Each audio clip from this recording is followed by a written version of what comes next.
left till we determine our top 6 teams as we get closer to phase 2 of Street Fighter League Japan. With that in mind, the big question remains.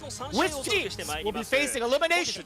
As we find out that answer, one thing is for certain, the epic battles still continue. My name is Vicious, here with St. Cola to bring you all the action non-stop per the usual here on the English broadcast. First and foremost, St. Cola, before we get into all the action, how are we feeling today?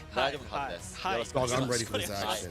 As you have said, we're getting closer and closer to that part where we start sending teams home. Only 6 will remain when we hit that halfway point, and once again, 3 teams are below. We're in that section where we do have the blind picks for that first to 2, first to 3 sort of situation, where we do the normal game, and anchor game. But when we hit that second section, when we hit that second part of the season, we'll go back to home and away sort of strategy, which will add even more season, even more sauce.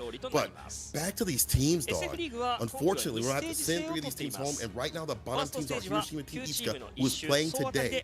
Detonation focused me, and surprisingly enough, Nagoya Oja Body Star, who is also playing today, they're at the bottom squad, bro. It's wild to see that team who was in top 3 of last season be so low. But looking at the top spot, though, Saishun Console Kumamoto reigns supreme currently until we get to FAV Gaming and see what they do today. This is all going to culminate to the playoffs later on, and even grand finals, we determine what will be the strongest league in Japan to move on for the honor of facing off against EU and US at the World Championships. No doubt at all. But one thing I did doubt, honestly, is the way that these teams have ranked out. I actually did not see any of these teams placing the way that they did. I'm sure you're feeling the exact same way. Again, we talked about this prior to the stream starting. There are so many talented teams that deserve that shot at this 8 million yen. Again, just to get you the full breakdown, first place taking home 5 million yen, second place taking home 2 million yen, and third place, well, they might get some clear product for men, but they're definitely getting a million yen in their pockets as well. You know, nothing screams champion than having the clear mindset of having clear products in your repertoire. And you know, I wish I could. I know St. Cola's repping for the both of us out there, but I'll tell you what, it's going to be non-stop action no matter what, right? We're going to have FAV Gaming face off against GyoGun today, CYCLOPS Athlete Gaming, OSAKA versus HIROSHIMA Team Ichika. That's going to be a banger. Good 8 squad versus Nagoya Oja Body Star to round it off. And you know, look at these teams right now, especially in FAV Gaming and GyoGun. Both top level teams, both top in terms of points, and honestly, even if they are solidified for the next section, they want as many points as possible to get to the playoffs, to be in that higher seeding, to be in that top spot. So they actually, you'd like to be first so you could just chill and be in the grand finals and not have to play a bunch of sweaty matches and hopefully not get kicked out. That's what we're going to leave for with today. FAV Gaming, who sits in second right now currently, only losing in terms of, I think it's amount of losses compared to Saishun Console Kumamoto, but they could definitely surpass them with just even a few points here and there. But it also depends on what Saishun Console Kumamoto does as well. I think GyoGun, yeah, they are 4th right now. They definitely are in range if they hit that 40 baller to hit that 85, or I guess they could hit 30 and also hit 1,000 or 175 right there and surpass Saishun Console Kumamoto and FAV for the day. But a 40 baller would be real nice. No doubt, that's exactly what everybody is going for, right? Since Saishun Console Kumamoto is in the top, they're going to be hanging out. Of course, you have Nemo, you have Shuto restreaming the whole event. So if you guys happen to follow them already on Twitch, be sure to tell them what's up. But yeah, they'll be co-streaming the event for the remainder of the day, which is kind of a good look too, because you kind of get the insights of what the pro players are feeling and some of the matchups as well, whether they enjoy it, whether they'll laugh at it. I know Nemo will laugh at some of it as well, whether or not they have certain insights. But let's take a look at our first team coming on in. It's FAV. Oh yeah, you already know. It's the judge, the jury, the executioner, Papa Bonchan, father of twins. And of course, the fighting game genius, also the scout. It's Tokido, one of the fighting game gods. Bringing up the composition. Also, the eyes of desperation. He's only got one eye right now, but best believe when he's got both on you, you're in trouble. Oh, and don't let the strongest spirit get at you either. It's the halberd and the captain, Sako, the god of execution, and he's looking to execute with the rest of his teammates against everybody here at Street Fighter League. Very strong team. You've seen them do a lot of work also in the World Warriors, but this is a big fish in a small pond. GyoGun is looking to swim upstream, and they can definitely do so if they hit that 40 ball. Let's take a look at these combatants right here. Starting off with, yeah, of course, it's the Prince of the Rapids. What a sick name from the likes of Mizuha, kind and gentle, but not when it comes to that scammy Kemi. Back at it again with the hero of Sunrise himself, Moke on that Chun-Li play. Probably the most well-rounded Chun-Li in the business we've seen thus far. And ever optimal, but needs to be a little more optimal out right now. It is Machabo, the god of many games. And speaking of gods, it's the 2D god himself, Mago, and is activated because it is, yeah, that's right, September. It's time to party. Listen, man, as much as I am a big fan of Mago, I do not want to be invited to the September Mago party where I will be made a fool of, right? I want to make sure that I am nothing but a spectator, a bystander, etc. when it comes to everybody in Mago's warpath. Now, that lore has been true up until this point, right? We have to see whether or not he can back it up being in his favorite month of the year. Taking a look at how Mago performed prior, right? He actually fell just short to John Takeuchi 0-2 with that Kami, but made up for it in the sudden death spot. Why I'm bringing that up? Well, I'll tell you why. GyoGun has been doing a pretty decent effort midway through their first phase, right? So they need to get as many points as possible to secure their lead, currently at 120 points, sitting at 4th. And this is actually going to be the matchup that I was looking forward to. I was hoping they get paired up when Machabo faces off against Bonchan. They had a bone to pick with each other, not on a personal level, but on a stats level, in regards to how they performed in Street Fighter League. It was pretty back and forth with Machabo, I think, taking the lead overall with how pretty much the meta turned out. But at this stage of the game, obviously it's a brand new game. Machabo has been at a pretty good pace himself, but in comparison to someone like Bonchan, man, Bonchan is what, 4 out of 5 with 60 points? Man, Machabo, on the other hand, not looking as hot as he usually does, but that's not to say anything about how he's been performing overall as a player in the scene of competitive Japanese players. Yeah, I mean, like, we see Machabo maybe not be as optimal as he should be, but I feel like he knows that he needs to make those adjustments. He knows where those errors lie, and he's definitely going to be able to be a little bit more sturdy and steady up in this match. However, this is Bonchan hot off a 4th place placement over at the World Warriors that we just had recently for Japan. That's sick, considering the amount of strong players that are out there, amount of players that did not make it up to that top spot. So getting 4th at World Warrior Japan is nothing to sniff, and that just means that Bonchan, along with the credentials that he has had out here at Street Fighter League, have just led to him really solidifying his loot game plan and being a very strong player. I've watched him play Tokido and really like lab out that matchup, and the likes of Daigo especially too as well. Trying to understand how to fight Ken is definitely gonna have to be a different look from the side of Machabo. And we do know that, on the other hand, that Machabo is able to get that different look. But just recently when we've seen him, I feel like a lot of the errors or the reasons why he loses are drops from his own self, where he's not Mr. Optimal. He's not living up to the Mr. Optimal. It's like just optimal, no Mr.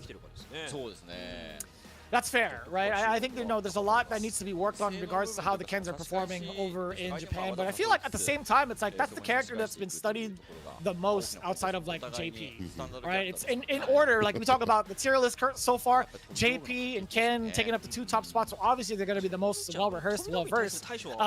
But also, I think Luke is technically in that market as well. I think Luke is definitely going to be one of those cats with a target on their back, and for very good reason, right? He's been available since 5. But no, he's been available since the demo.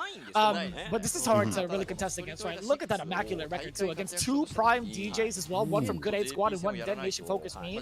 Like, this is a hard matchup to face off against, not character-wise, but player-wise. And I guess, I mean, more or less, you could say Luke is always going to be like a testament to how well you've been practicing the mechanics of Street Fighter 6, to be fair, because he's the complete package. Then you see a little bit of a struggle, right? Machabo hasn't really been competing midway through. I think he got sick. He missed 2 weeks, or 2 days, I should say. But in the times that he did play, right, it's been 50-50. He lost to one of the Lukes in Good 8 squad, by the way. That is a pretty big stat to bring up in consideration as to who he's playing off against today, right? He faced off against Goichi's Luke, by the way. He lost to Goichi's, oh no, I lied to you. He actually lost to that Kami, my bad. But either way, I misread the stats, but either way, looking at it thus far, I'm taking a look at week 3. That's what it was. In section 3, Machabo lost to Tachikawa's Luke, and that is a different ballgame, man. You're playing against modern Luke, like that's different. That's a whole different look for sure. So yeah, he went 0-2 against Tachikawa's Luke in section 3. But I mean, let's talk about that loss that he did have against like Fudo recently. I feel like that also must embolden him to get that victory now. I mean, looking what he was talking about in the interview. He said, I won against, Bonchan first of all said, I won against Machabo in the World Warrior. So they fought in the World Warrior, and he won. He came out supreme. He said, I'm going to win again. However, Machabo said, good thing I got a chance to get revenge this fast. So he's looking for revenge, not only to get points for his team, but to get revenge against Bonchan. I thought that might embolden him to get the win. First match of the day. Let's get it. We'll see if that comes to fruition, right? What a stop to with the OD Sandblast coming in from Bonchan. So that's really important right now because Machabo, again, we talk about his fireball game, or at least the fireball games of a lot of Kens, right? He has one of the better fireballs in the game, being able to follow behind it. So Bonchan being able to make that read and use that OD, and again, immediate stoppage against the green stuff. Yo, no drive rushing here. Bonchan has all the stops thus far and really forcing Machabo to play this neutral. Ooh.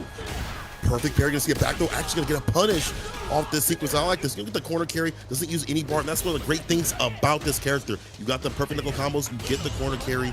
Damage is pretty comparable too. Again, another perfect parry. I love this defense here from the side of Bonchan. Oh, we saw the punish counter. The attempt at the parry is really a big equalizer, right? Now Machabo has the corner, and he also has a slight life advantage.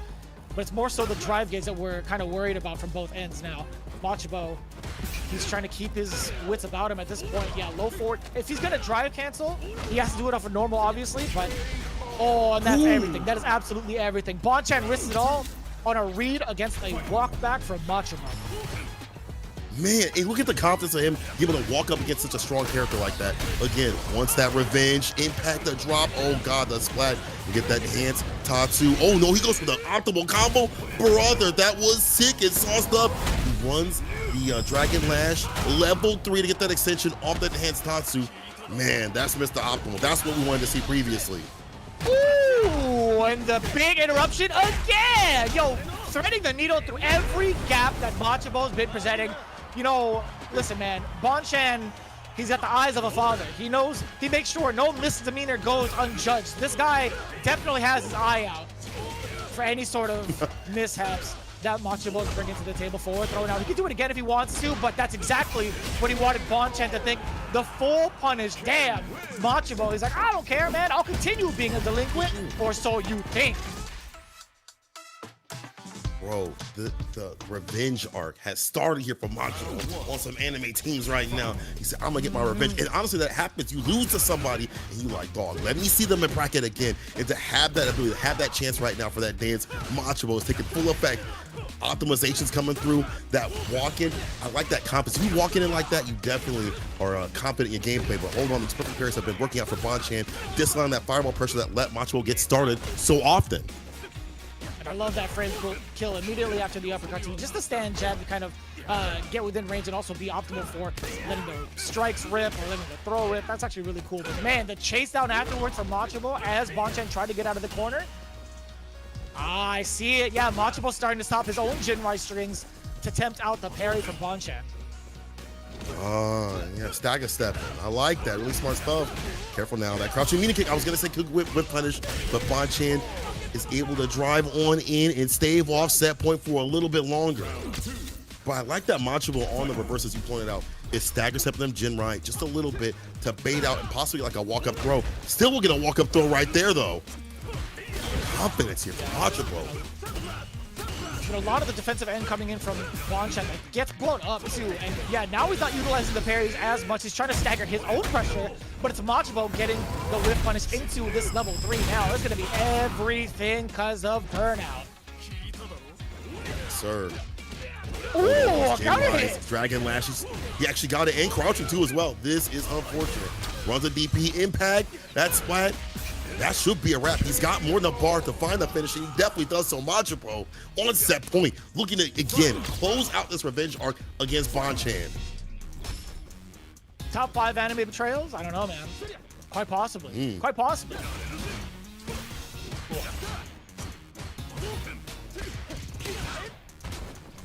Jesus.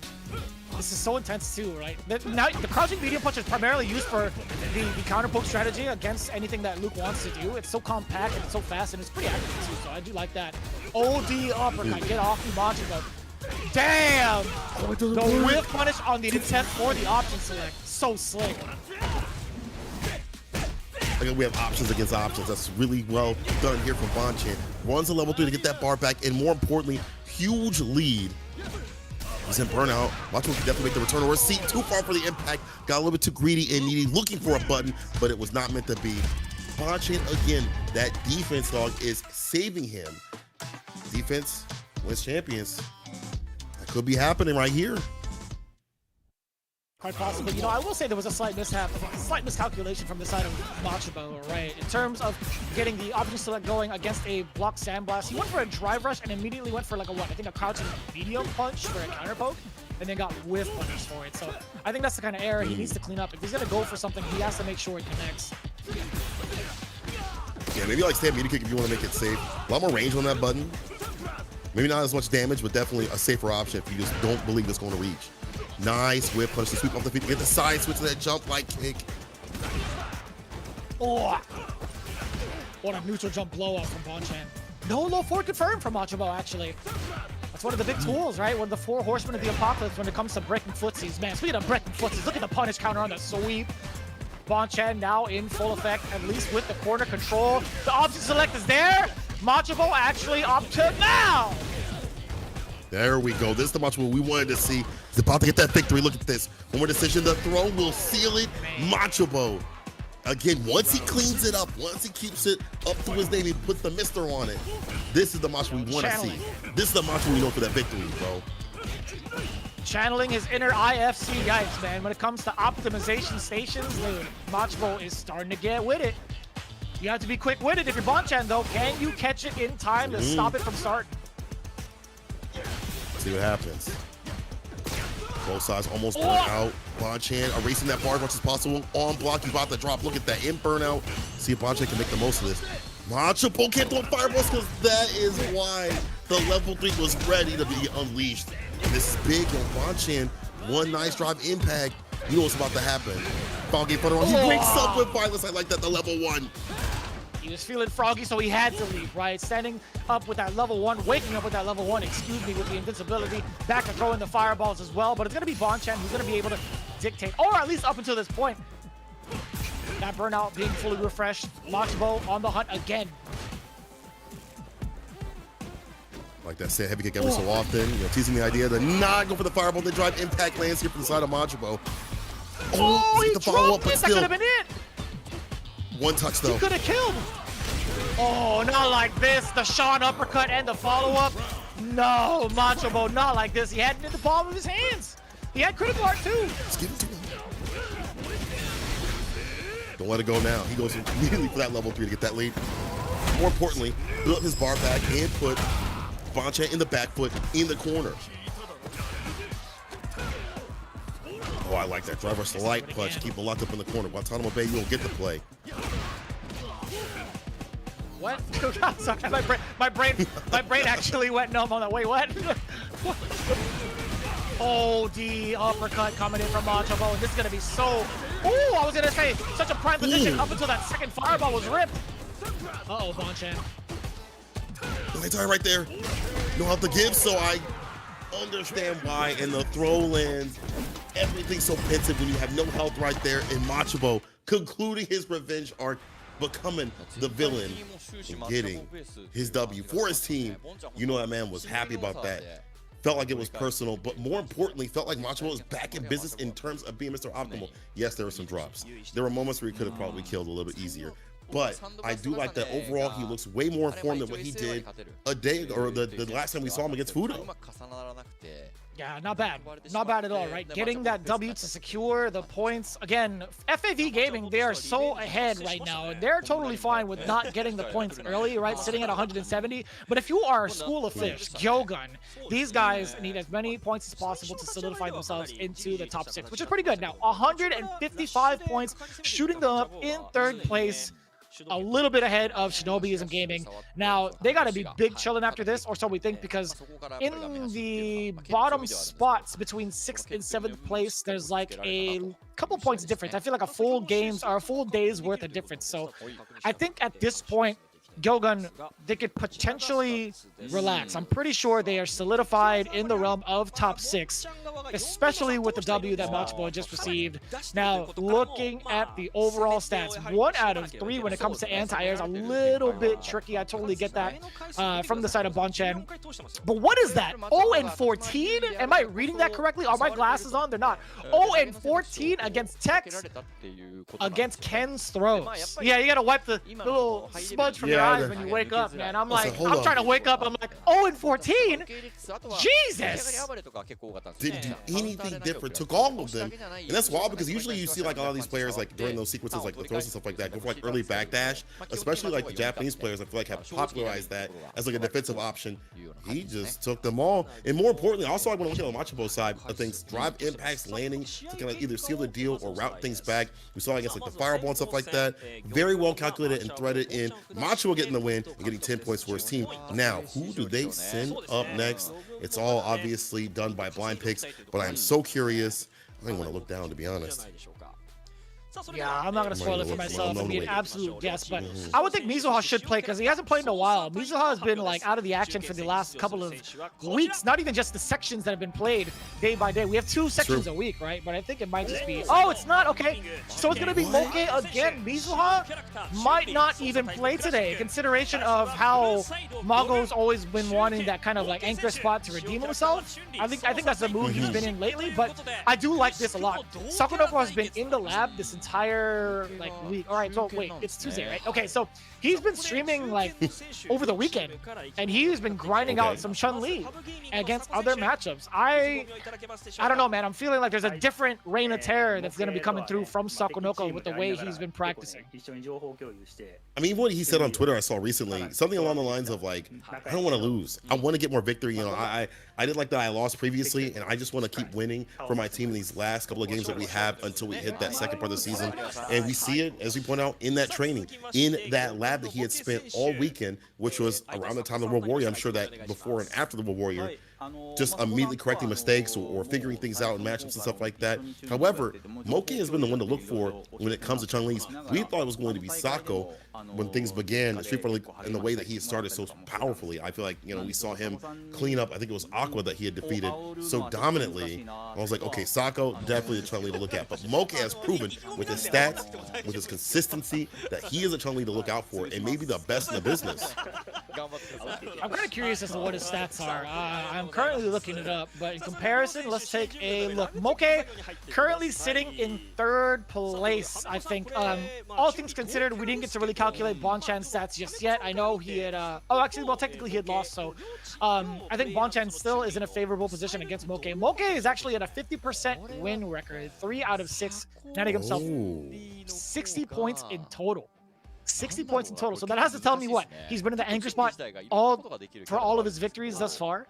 Kazunoko, however, Sako is also, surprisingly enough, in the 50 percentile range, or actually 50% range, right? 2 out of 4 victories, but he's got 30 points, so right down the middle. Kazunoko is looking to secure some of these points, and he hasn't really been in the anchor match as much actually since those last 2 Ws.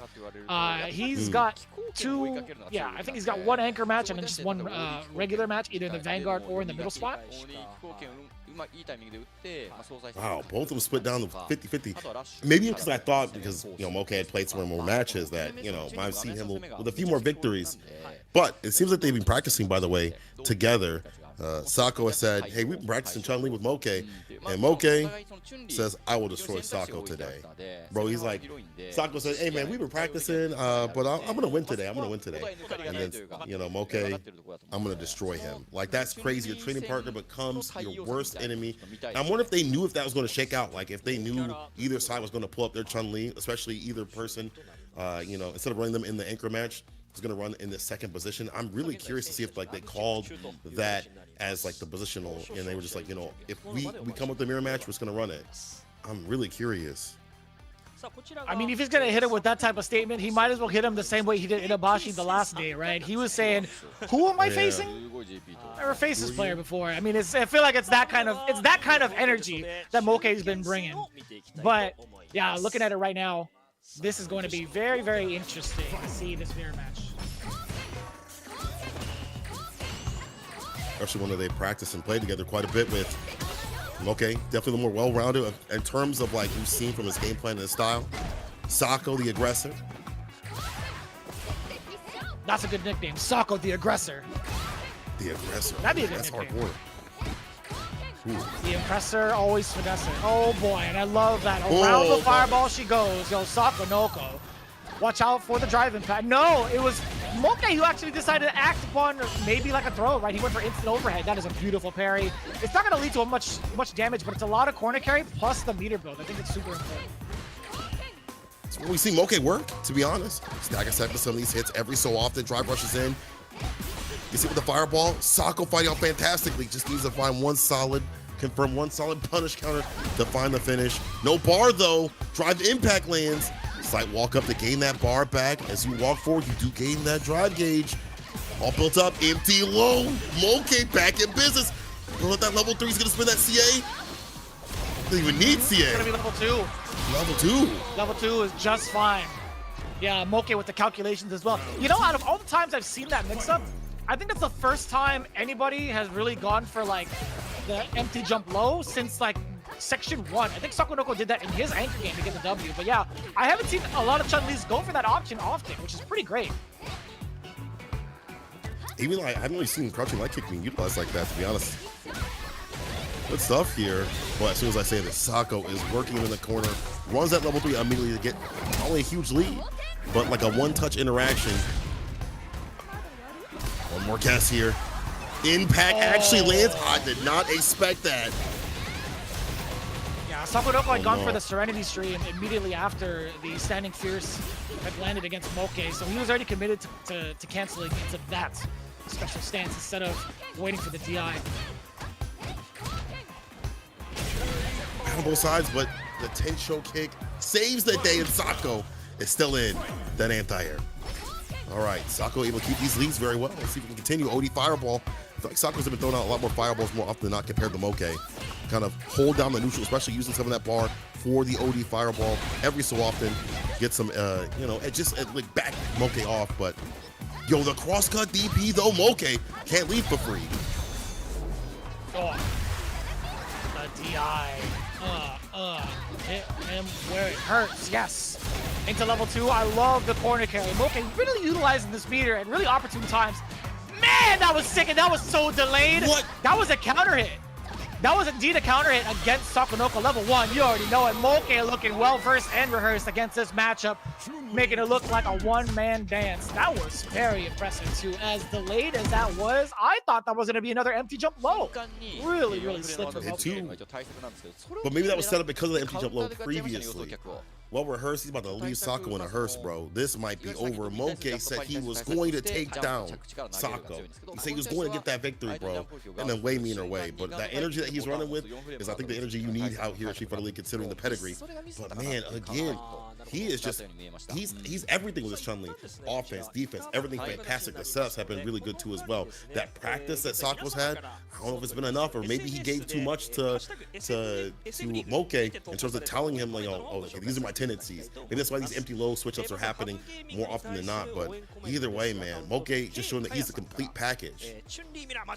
To be fair, I think a lot of the times, I think the only big read that he had against Sakonoko was utilizing drive impact on wake up, or I guess like slightly delayed after wake up against the standing heavy punch from Sako. I think that was the only big like hard read he had against them. Other than that, like any big hit confirms that Moke has had that led into like a corner carry sequence, like those are fairly hard to anticipate. Those are fairly hard to like figure out what option to pick on defense, because you saw it, right? He can go to strike, throw, and even the empty jump low if need be. So that's, I think, overall it's very, really difficult for offense to kind of get a hold of against Moke. There's so many different options that he could go to at any moment in time, any point in time. I was able to write things back. I feel like, we see Sako getting his leads, but yeah, right there off that low, and then we go back in. Moke, he is rolling all over Sako.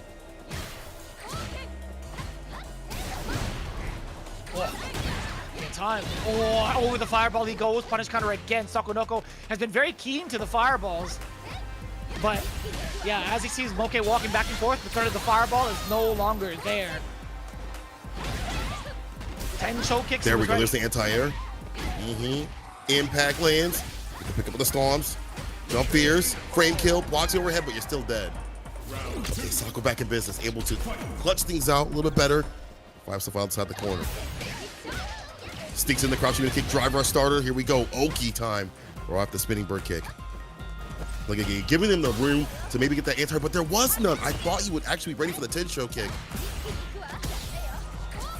It's tough, man. It's tough. Surprisingly enough, right? The simple act of pressing down twice into the kicks is actually a lot tougher trying to do it against incoming attacks, because it still exposes her while she's standing the second time. I think that's been one of the main complaints with a lot of the Chun-Li mains. And it's valid. It's a very valid complaint. Man, that sweep also being -7 it's a blessing. It's a blessing and a curse. I saw the wild media setups from Hatson. Shout out to him. Showcase what that character could do off the sweep, but we DP. I think the overhead too far out though. Drive rush is not far enough. So, but Sako has the advantage. The air-to-air right there. Finds a side switch that should be it. Doesn't even need level 3 to seal the deal. Sako.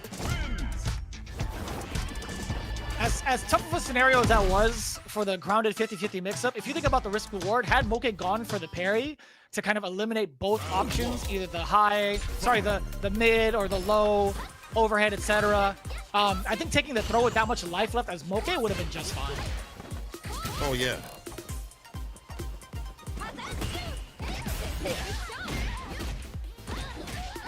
Pick up right there, of course. Jump fears. Denies an empty jump with the jabs.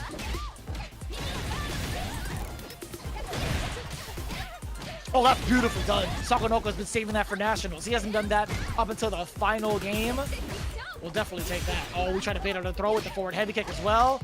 Paying the toll to get out of the corner. Moke now in a big problem, actually. I'm going to say in a situation where he's not going to be very much so in advantage, because, again, huge deficit.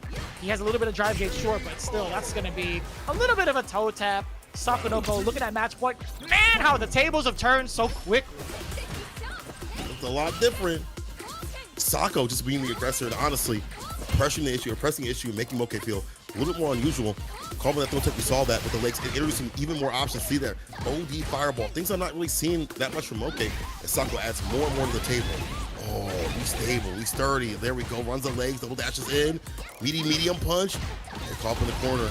What's the option? Get the punish counter, we out of there, back in to mid-screen, and we're gonna run that level for the pickup. I don't mind this option at all. Yeah, nicely with that light punch. Damn, okay. Not done yet. Yes! Oh, I thought that was gonna be a trade combo, but nah, it's still gonna be another setup. No, he missed the safe jump option. That's gonna be back-to-back throws. Sakonoko is actually looking in big position. Oh, that could have been it! All he needed to do was cancel. He cancels anyway off of the block. Oh my god, it's been real sloppy on both ends right now. And it's the low forward fireball. It's Moke staying alive. Final game between these two. Final round. Level 3 on the side, I'm Sako. Okay, about to build help his bar. I mean, they're both going to get level 3 no matter what. They're going to spin to win. Jump kick denied with the anti-air applied. Ready. Okay, Moke, don't let him leave the corner. This is where you got to hurt. You see Moke have some fantastic corner pressure. Some of the best in the business when it comes to Chun-Li, to be honest. Sequence, and after that, level 3 could be the victory. Bring all the bars. He's in yellow. He's got it. Pick He's got up, it. 100% level he's got 3. it. Yeah. Moke. That's, what is it, a perfect? No shot that's a perfect. Oh, it's not dead yet. Over. Send it to Sage Jam. All right. It's fine. It's fine. Moke still solidifying the win, but, you know, just in case for himself, he got the perfect. He got the perfect. That was mad impressive. That was kind of scary, too. I'm not gonna lie, Sakonoko technically should have won that. He had a low forward and he missed the confirm into the drive rush. In the round prior, he had it in his hands. It was right there. Moke, he said, I came to destroy Sako, bro. Came with that different energy. And again, that corner pressure, after that drop had happened, rolled that momentum and took the victory. Moke just, again, I feel like he's just strong in every aspect. His anti-airs were more on point, it felt like, and maybe the stats will back that up. And hopefully I don't mistake on that. But it felt like his anti-airs were more on point, his bust-outs were more on point, his corner pressure obviously was more on point, his consistency with the aggression was more on point. It was like, again, that he is the complete package when it comes to Chun-Li. That's not saying that Sako's bad or anything, but it just seems that he is the more well-rounded when it comes to playing this character, and that just shows more stability for me. Now I gotta watch that VOD back from Sakonoko against his matchup against Moke, because I definitely seen him run a casual set in like a custom room. I didn't realize that was Moke because I can't really recognize the characters majority of the time in terms of like the Japanese characters on the screen. But I gotta say, man, that's really something else. If you, I want to know what the actual score was in their session, but that's another conversation for another time. Moke, listen, man, Moke's got 2 out of 3 for anti-airs. Not bad, but in comparison to Sakonoko, 5 for 5, we'll take those numbers any day. Now, it didn't equate to the W, as much as the numbers on the side of, I think it's like not too bad for either or, actually. I can't tell who's got the more favorable numbers. I think overall, the drive impact being 3 for 3 from the side of Moke is what spells danger a lot more in comparison, but then you could also talk about the throws that were teched, right? 2 out of 8 from the side of Moke. A lot of damage coming in from these throws from Sakonoko. Hey man, back to that DI. We saw that delayed DI definitely lead to the victory here for Moke. And again, those DIs leading to quite a bit for him to seal the deal. 20 points against one of the top teams that was first, now barely second. GyoGun looking to flow upstream. At this point, do we send a Mago? I think it's probably Mago, right? I think I kind of agree in terms of Mago wanting to get that victory after he hasn't been as on form, as on point, as per usual, man. I feel like it's gonna be Mago and Anchor. We've kind of mentioned that and teased that idea, and I wouldn't be too surprised, but he's not looking too amped. He's looking like he's talking to somebody. I don't think he's ready. I don't think it's him. No way. Mizuha coming up next. That's what I'm talking about. Now, Mizuha has been MIA, I think, for these last couple of days. He didn't participate in last week's matches, right? He didn't participate, I think, the one before that as well, if I'm not mistaken. Yeah. He's been MIA for quite some time. The last time we saw him was over in Section 6 against Shinobi's in Gaming, where he actually got the W against Johnny's Mano. Alright, so it's been a while, and this time he comes through as the anchor position. Now, Tokido recently got at the World Warrior event top 16. Wasn't able to get top 8, but again, that is a heavy thing right there for him to get that top spot. Top 16 of the strongest World Warrior event. Nothing to seize that at all. And just showcasing that he and his kin play is different, maybe not as optimal as other players, has definitely a different style that is effective. And it's been effective all the way through. I feel like he's only won all of his matches that he has had. No matter how they went down, he has taken down every opponent. And the last one that we saw was Momochi. Before that was John Takuchi. And before that was Gachiku. Not only beating, you know, the more rare characters like, you know, obviously Rashid, but also beating the Lukes and things like that. And again, not often with that driver light punch style that he has, just sneaking that in every so often, it's still effective in this game if you do it right. And Tokido showcased that he has his own sort of way. Now let's see what they're going to be saying during the interview. I'm really curious to see what Tokido's going to say, you know, in terms of this matchup. And Mizuha also, I'm curious to see what he's got. We haven't seen him in a while, so I'm curious like where he's been at, how his practice has been. When I watch his streams, it's like sometimes it's practice, but it's a lot of times him cooking on stream, which is fine. But I'm like, dang, I want to see grind, bro. I want to see get them 65 win streaks and things like that he usually has on CFN. Yeah, taking a look at the interview portion of it, you know, Tokido exactly what we were thinking. You know, I haven't been expecting Mizuha. To be fair, we actually anticipated Mago as well, but with the utmost confidence, he exclaimed that he's going to destroy Cammy. And you know, Mizuha, he rebutted himself. He said he didn't think he was talking about Tokido. He didn't think that Tokido knew that Mizuha would be the one coming up, but for some reason, Mizuha knows that Tokido had practiced for Cammy regardless, which is kind of a thing to do, right? You kind of anticipate all of the matchups at hand, so you kind of go for it no matter what. And that's been like that since 5. If you look at the CFN of some of these players, whatever team they're facing off against, they'll do like first to 10s with those 4 characters to cover every matchup spread, right? But either way, with that statement in mind, Mizuha ends it with, I'm fired up for the win, as he should be, right? He's going up against someone else who has an immaculate record, right? 5 for 5 thus far, 60 points under his name. In the first part of it, he took down Storm Kubo. He took down the Speedstar Akira, so that's one of the Cammies he's taken down. He's taken down Gachikun from Good 8 Squad, John Takauchi from Detonation Focus Me, as well as Momochi from Shinobiism Gaming. This guy is taking down 4 captains, yo! He's taking 4 captains and a John Takauchi. He's the Captain Slayer. Captain Slayer, man, no bleeps, that's tight. And again, like the way that he has, we talked about this before, the way that it took him so long to find his grasp on this game, especially like utilizing the drive gauge as he had put it during Rebel Kumite, where he was like, I'm not comfortable with this game right now. I'm not comfortable with like drive gauge usage and stuff like that. It still feels like he's not fully comfortable, but he is on his path to victory. And it's the kind of path that is like, I understand his game plan and it's working out. Plus, his innate foot Cs are great. His ability just to walk people down to the corner and then really go to town where he gets really aggressive. I feel like he does a driver side punch into like, you know, tops and things like that for the corner carry, and then gets aggressive with the mix of the Gen Rise and the Dragon Lashes. As per usual, always aggressive in the corner. But can you operate against the likes of Mizuha, who is wild, not mild? So he's gonna take it. Anchor match between the two, Tokido and Mizuha. Man, I was about to say, you just got real intimate into the microphone. I like that. Fired up, just like Mizuha. St. Cola can't wait for it. That big counter here on the crouching heavy punches, everything. Because at least it's just all this damage. I think that's probably the most optimal starter you could have as Cammy for your combos because of how much damage it dishes out in comparison to everything else that she's trying to do in this game, right? I think overall, she's trying to get Ken amounts of damage, but she can't necessarily do so as much with the way she's designed now. But now we're taking a look at Tokido's offense. Backing away, yeah, doesn't want to overextend. Need to nice against the Drive Rush ODDP immediately. Gen Rise for days, the Dragon Lashes. All he needs is one hit to get that stun and done. Or actually, I'm sorry, the chip.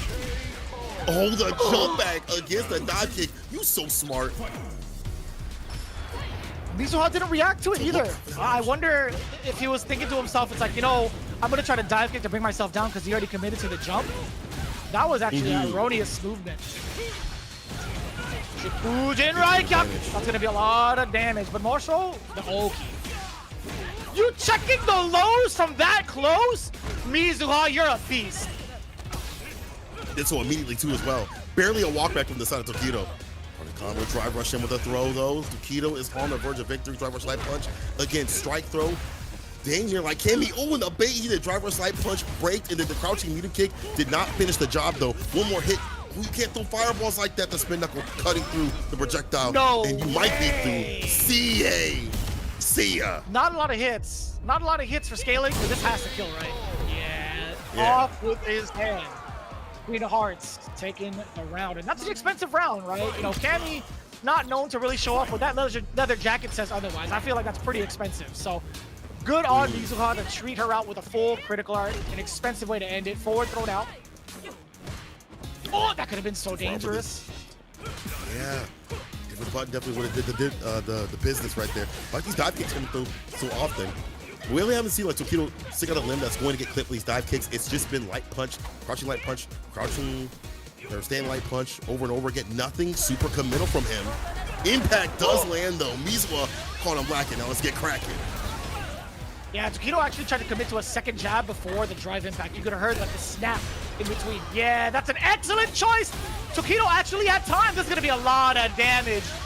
Yes, sir. There's going to be death. Excuse me. Let me fix my face. Mizuha getting the first game against the fighting game genius. Now, I think, I'm not too sure, but I'm almost certain that Tokido might have been able to rebuttal with a drive impact of his own. You mean after the overhead? The second one or this first one? Yeah. After his overhead got blocked, right? The drive impact wasn't a punish counter. He blocked and got splattered into the corner. So I'm pretty certain he had time to drive impact by default. Yeah, strange. Just maybe not think of that last second sort of thing. But I do like Mizuha overall. I understand this matchup just in general. At that right distance, and I like how he has the reactions too as well against the fireballs. Tokido trying to pepper those in every so often, but once in a while when those fireballs come out, you saw the spin knuckle clip through and catch him unawares. And just Mizuha, running those drive impacts. Tokido, he got to find the Tokido path or Tokido way to react to drive impact, which is hard. It's a tall ask. But something you have to look out for, especially up in the corner or as finishers now. I feel like more and more players are more often than not looking for those options against Ken, whether it be against like Genrai kicks, they try to stagger step or let too many gaps like that happen, or just against that character in general, they try to go for like stand heavy kick, because those things are drive impactable. So that's something, the option that you have to really look out for. Like, I know that you want this, especially if you want to close this out simply or easily. We'll see what happens if Tokido can be watching out for that option a little bit more. First game, the Mizuha, I think he labbed out this matchup a little bit more right now. We'll see how it plays out. The first game already in favor of Mizuha, allowing him to walk up into the space. Yeah, those 3 lights actually put you in perfect range to get that dive kick. More often than not, you see players kind of walk out of that range. Nice interruption against the spin knuckle. But yeah, Mizuha, again, looking to test the ranges and the awareness of Tokido. Go forward, Jinrai confirm into the heavy kick ender. Clip a limb with that dive kick, not really working out. Stand heavy kick. Okay, here we go. Enhanced Tatsu, a lot of Oki off of this double dash. Perfect parry. Knew he was gonna go for a button and finds a side switch. Positional advantage here for Mizuha until commentators curse. Oh, this is the worst. Jinrai kick ends it with the super to seal it. Tokido, not deterred.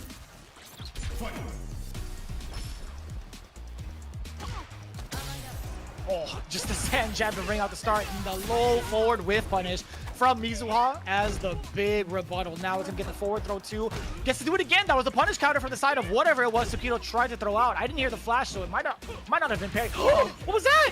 The cross cut. Oh, it doesn't matter.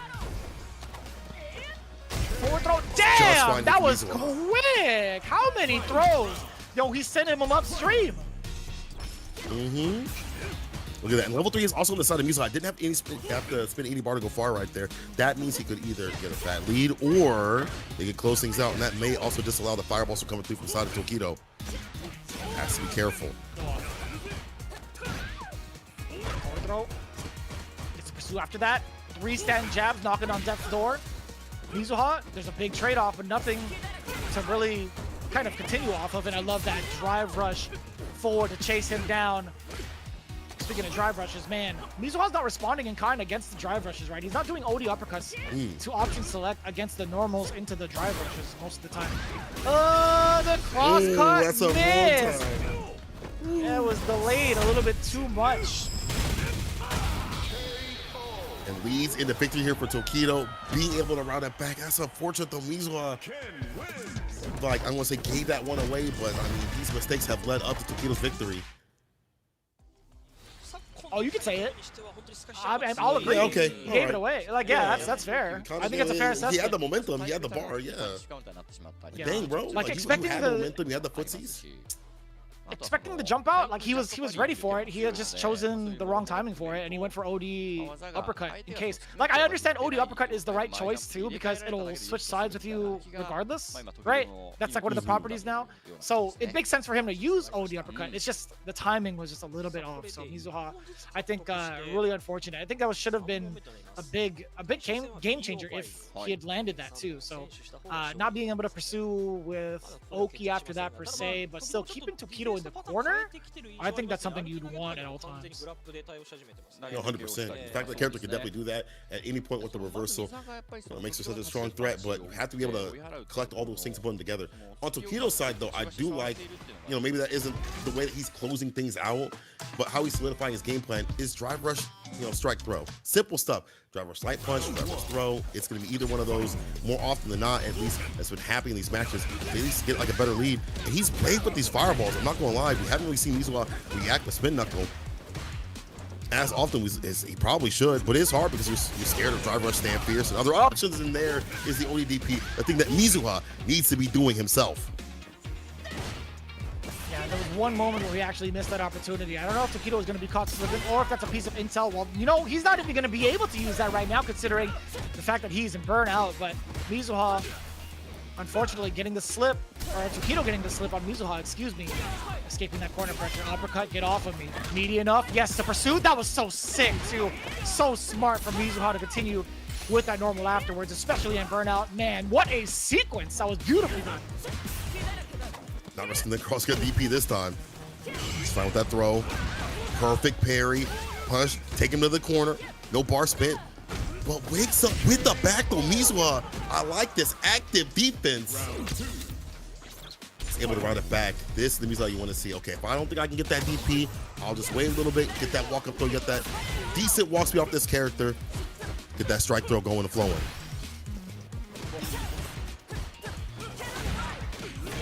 Beautiful. Yo, Mizuha checking the buttons against Tokido. The counter pick, the counter play, sorry, off of the dive kick was beautifully done. That's going to be it. Yeah, level 3. Send him home. 2 games to 1. Mizuha, actually, pretty big brain on that decision to kind of set up. I don't know if you noticed, right?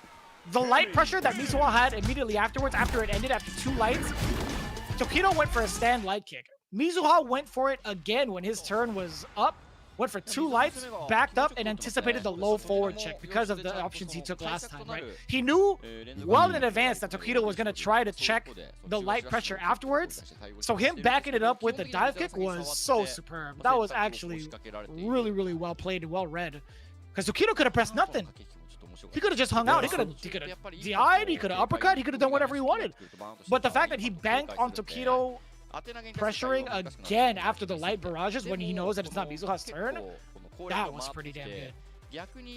And that button catches a lot, right? It's going to catch like walkbacks, things like that, the shimmy. That's going to lead into drive rush, into Dragon Lash, side switch, into possible level 3 or damage pumped out. So looking for that option, narrowing things down, and going for an option that's so fantastic against buttons just in general that stick out, like crouching medium kicks or like stand fierces and things like that. The dive kick, which is a pain point, I feel like in this matchup or in some matchups just in general, because it's such a strong option, it gets so much off of it.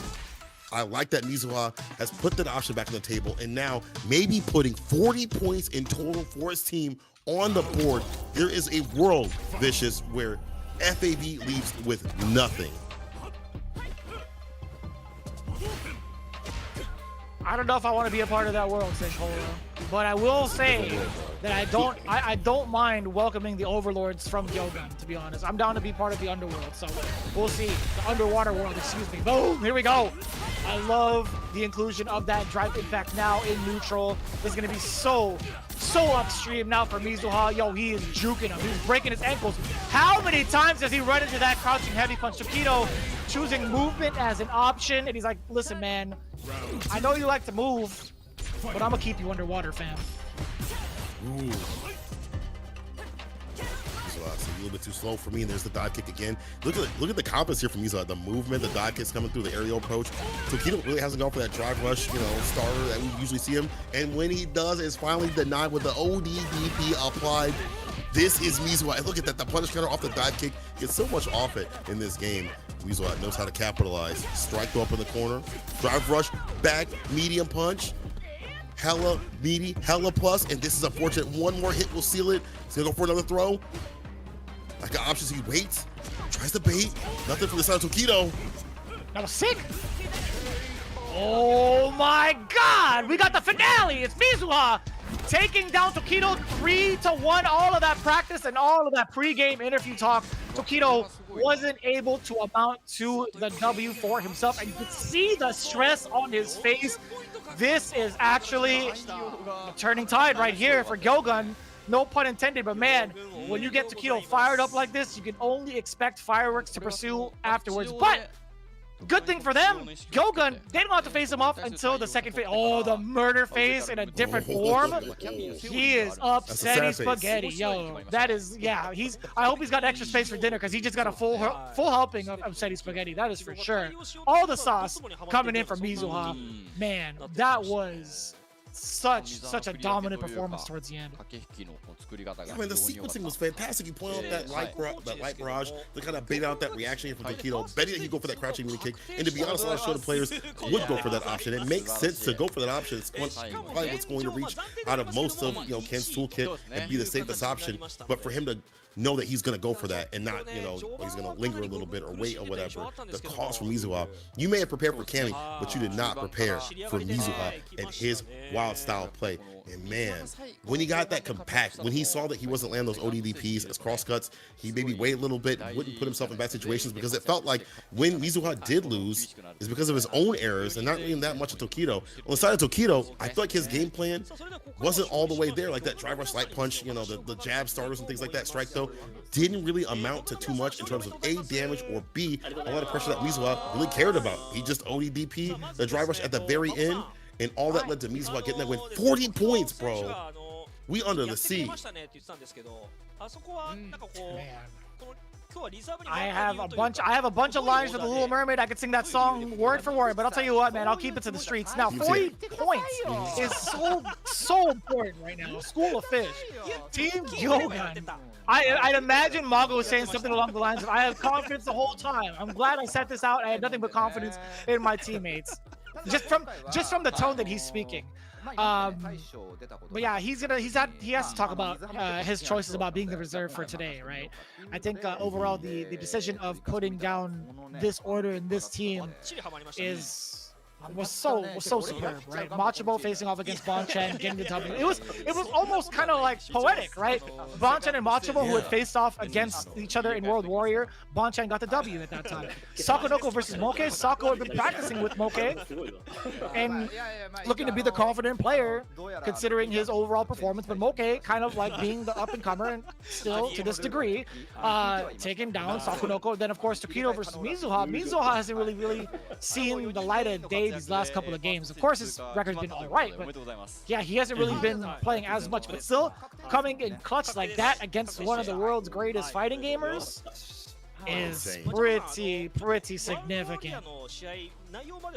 And also to add up on that, I feel like Tokido really made his mark in Street Fighter League when he fought Akira and had that fantastic jab, drive rush that kind of got nerfed because of him. That was like the first introduction. So I kind of saw him as like the Kami killer. That was like a matchup that a lot of Kins looked to figure out how to fight Kami. Like he was the one that had that template, and then they kind of nerfed that style. So I expected this to be a lot closer, but man, Mizuha was ready for this, man. I don't even think if Tokido had found his path all the way that this would even be a victory in his hands at all. Mizuha was just way too dominant, way too lapped out. And Mago said about being the reserve, Tokido, you gotta tell me that beforehand, man. He said, you gotta tell me next time, Tokido.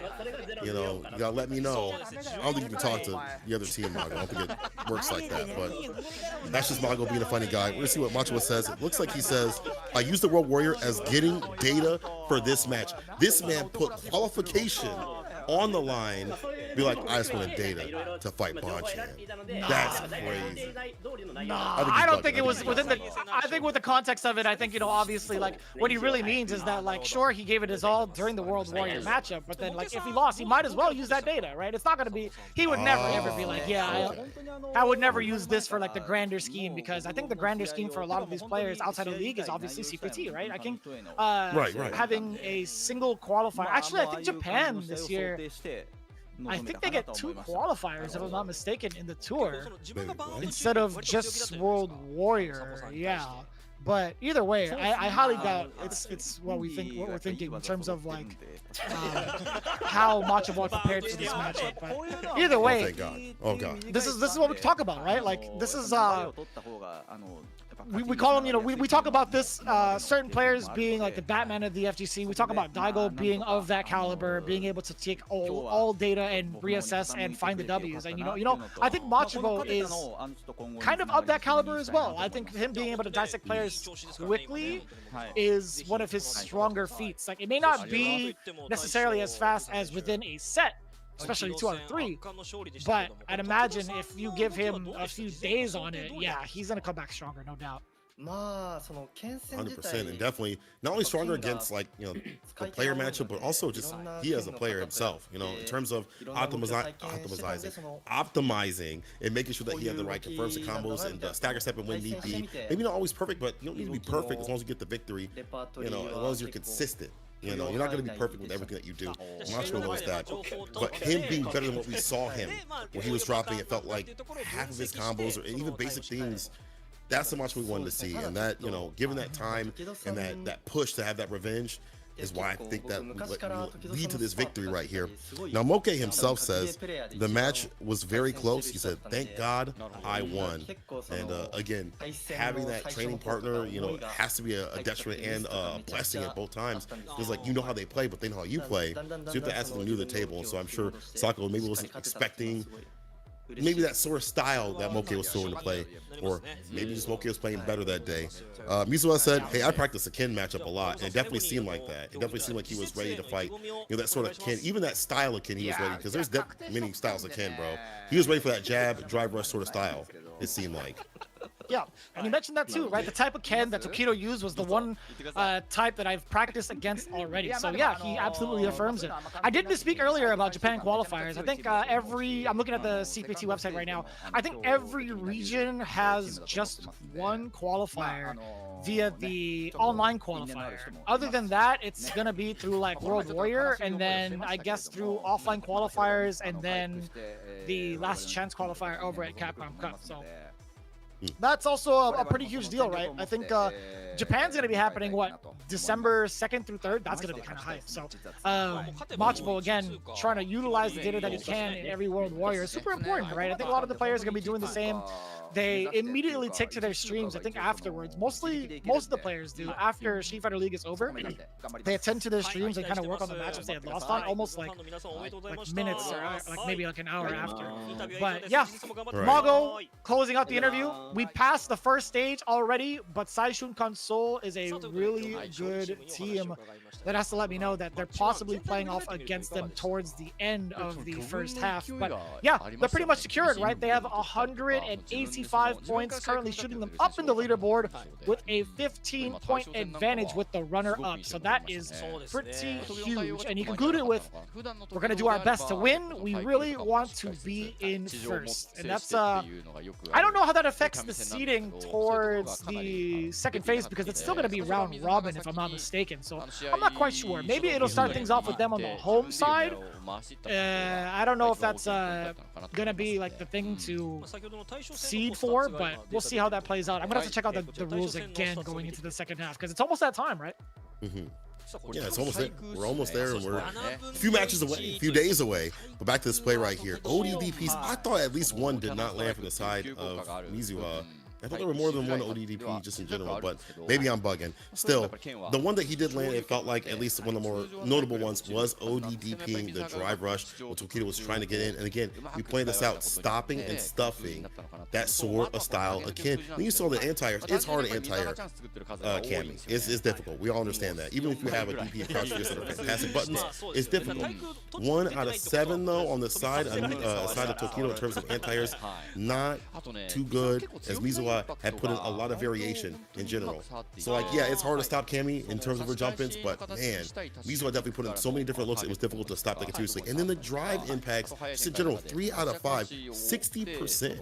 60% of those landing we saw continuously, like against like the overhead that Tokido just did not react to. Shows me that Tokido wasn't really prepared or ready, or maybe the mental stack was just too much in some of those sequences and situations. Again, Mizuha, you can like, anybody can watch that match back until he was prepared to fight Ken, and that style of Ken, which is so different. I mean, you can fight aggressive Kens, passive Kens, but a Ken that's doing drive rush, light punch, and things like that, that's sort of Tokido's way. You don't typically see that unless it's all Tokido. So for him to be prepared for that particular Ken, that's high level right there. It shows he definitely deserved that victory.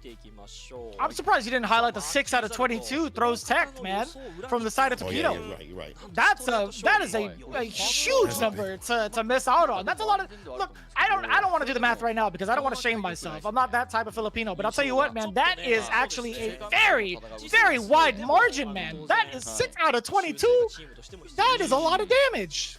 That is so much damage on the table. Like, man, that's really impressive to have Tokido shook like that, and that's fair. I think, you know, Cammy, definitely one of those cats that is allowed to do so. That is one of the more impressive things that I've seen in terms of that statistic. 6 out of 22 is so good. But man, what an impressive start. 40 ball game GyoGun against FAV Gaming. That was very, very good. Very well played. It was a good match, and again, these are good items that I'd like to have right now. I'm sitting in this hotel. I'd like to have this right beside me. You know what I'm saying? Like to show this off in the background of this beautiful green screen. But anyway, Capcom can hook us up at any point, and we show it off on the stream. But if you are in Japan, you can scan the QR code and pick these up yourself. And of course, the copies of the game are already out as well. And hey man, you already got yours. I need to get mine. I need to pick up the Akuma one, the Chun-Li one, also Fire and Flames. Must be nice. I'd like to be a part of that club because these are really, honestly, these are sick. The quality looks good, and from, I mean, you give me that review. You said they were their quality in terms of material, so I'm trying to join in. Tokido actually is wearing the Ryu one. He was actually wearing it this weekend during his his runs in World Warrior and also in a couple of other tournaments. But man, these are the ones that I want. I want the Street Fighter League Japan specifics. Like this one right here with the exclusive art. I'm gonna need that black t-shirt in a large, Capcom. Listen, man. That one, anything with exclusive art is what I'm about. You know, I want to be able to appreciate and show my appreciation for the artists on my streams and also on Capcom streams, right? And what better way to do it than on Street Fighter League Japan? We've been doing these, what, week after week since, I think July was when we started. It's so hard to tell because it feels like we just started like last week or even like 2 weeks ago at most, to be honest with you guys. But yeah, man, we've already gone through the first half of it, or at least we have 3 weeks, including this one, left in the first half where we're trying to determine who will make it into the second half. And that's going to be so difficult to call, man, especially with the matchups coming up as well. Yes, we have the matchups coming up. We do have one of the bottom tier teams right now going up against the new kids on the block. That is Cyclops Athlete Gaming Osaka going up against Hiroshima Team Itsuka. Hiroshima Team Itsuka could, as GyoGun has shown us, get that 40 ball, get that top spot, but we'll have to see on the other side of this break. Make sure y'all get your snacks, get your water, stay hydrated, and come back and be prepared for some more great Street Fighter 6 action here on the official restreams of Street Fighter League Japan 2023. We'll see you in a second.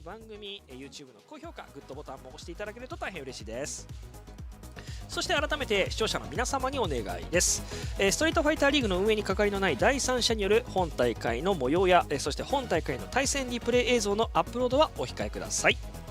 それではこの後引き続き試合準備のため休憩に入らせていただきます。20時15分から第10節マッチ2サイクロプスアスリートゲーミング大阪対広島チームイクサ、こちらの模様をお届けしてまいります。それでは一旦失礼いたします。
お仕事お仕事。吸入されたコリアミルチンが中枢神経系でのガンマアミノラク酸受容体をブロック、痙攣性筋収縮が発生。完璧に作用したわ。戦争どうしましょうかね。息の矢止めちゃいますかね。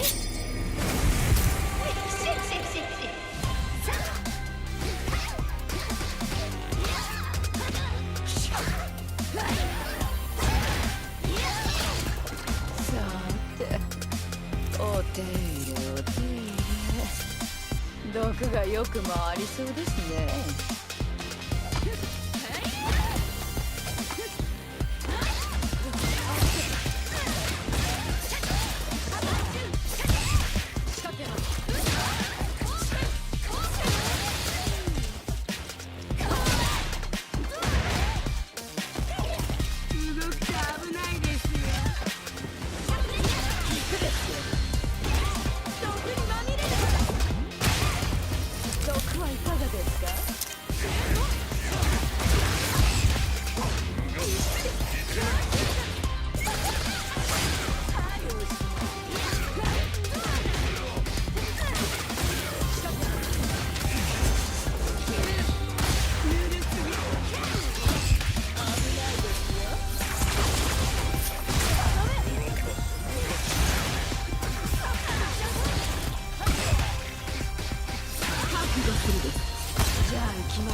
まあ、防御テクニックって多分いろいろあると思うんですけど、自分が防御テクニックを知ってるかどうかで変わるのかなと思います。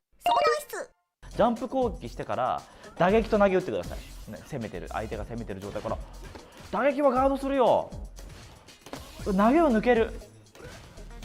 何これ、俺無理じゃん、これ崩せないじゃん俺。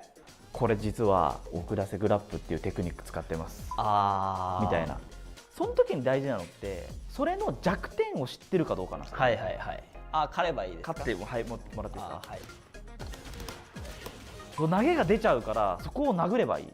簡単なのはあと垂直ジャンプとか、ジャンプこれでもう一番痛いコンボ当てるみたいなのがやれるといいのかなっていう。打撃と投げの2択だよって散々言うんですけど、はい、実は投げに対しては下がって殴ったりとか垂直ジャンプも混ぜないと実は崩れません。あとやっぱり相手が何で守ってるかを見る時間を作らないといけないなって思うんですよ。その時間を作らないと最後まで相手が何で守ってるかわからないまま終わったりする。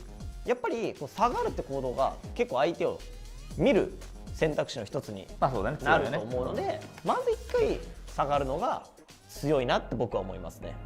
下がる強いところも多分こういうのもね、そう無敵技でこう切り返してくる相手に対してもこう、様子を見れば大丈夫だったりするから、だから3つだよね、選択肢はね。打撃と投げと様子見を混ぜましょうっていう、もうこの3つやってて通んなかったらそれは本当にもう悲しいですよね。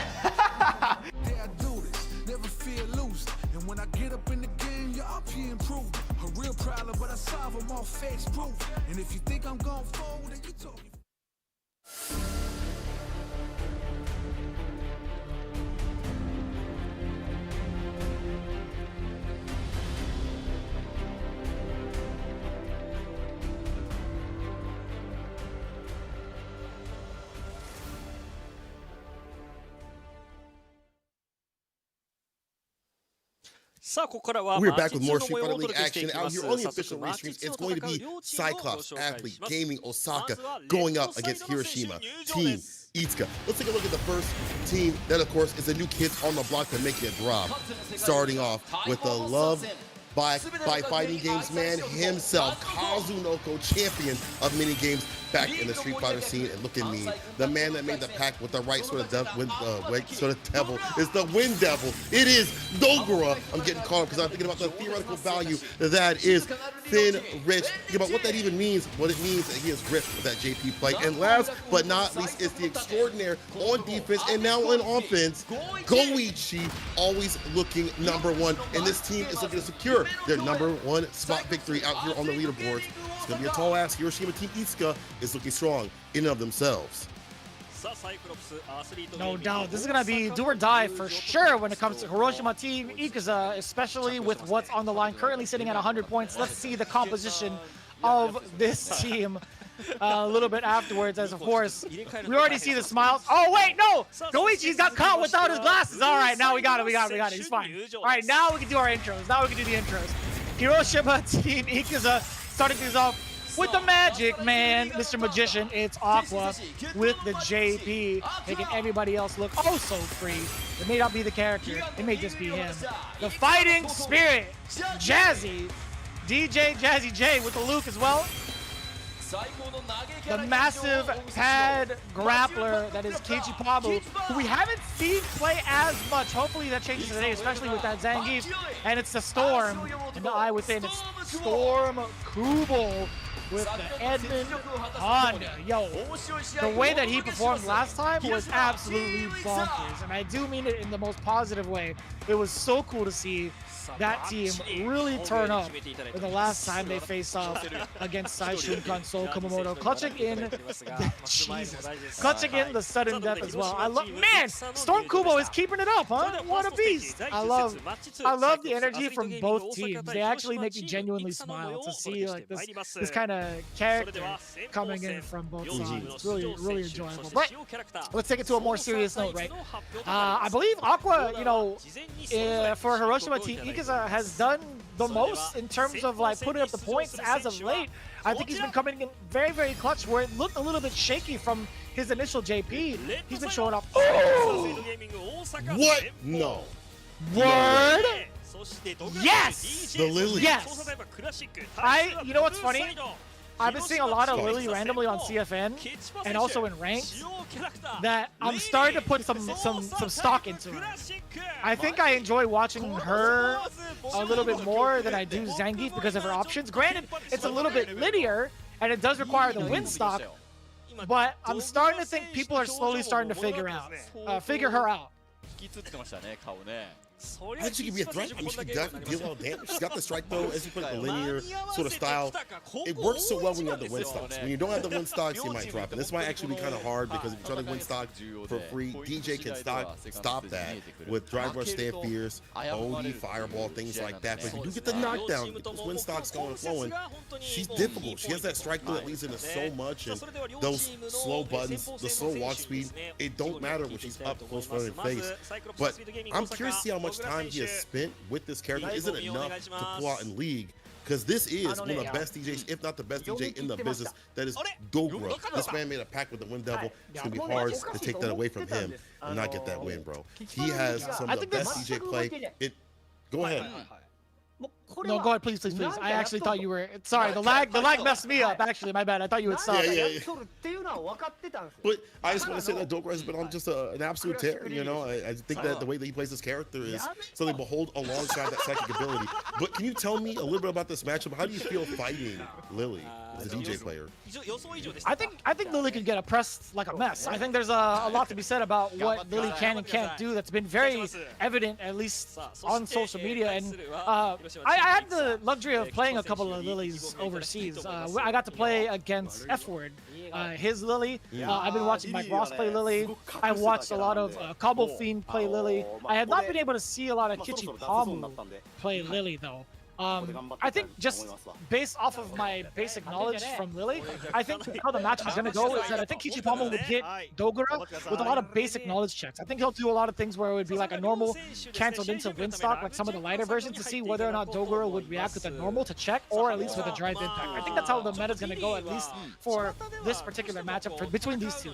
But other than that, I think Kichipa, like once he kind of gets past the knowledge check phase, he's going to be trying to bully DJ with the normals that she has. has. I think her normals can be just as a deterrent in neutral against someone like DJ as well. But it really depends. I think Kichipa, if he focuses on getting the knockdown and applying the Windstalk, it could be a whole different game. If he decides to kind of just pursue and be a bully, I think DJ is not going to have a hard time getting out of the strings that she can have, which is going to be nothing but light pressure and then pretty much playing the footsie game after that, right? Majority of the time, like Lily's standing light kick, it could be a menace. It's chainable. It has a lot of reach if you kind of go into like light punches afterwards, and it leads you within range of doing like a medium punch or like crouching medium punch or even some of the heavies as well. So you're pretty much at her grips after the lights end. Like trying to go for a counter poke might not necessarily be the play as DJ. He does have the limbs to do it, but I think Lily pushes herself so far back that she's ready for the whiff punishes. But we'll see. We'll see how it goes. I think also she traverses past fireballs pretty well, especially with Condor dive. I think that's one of the biggest things that she can do. And all things considered, if she does land the dive, obviously it leads to a knockdown. You're plus 32 off of the light one. The OD version, the OD dive, you're plus 40, so you'll have time to at least stock up on the lights, yeah.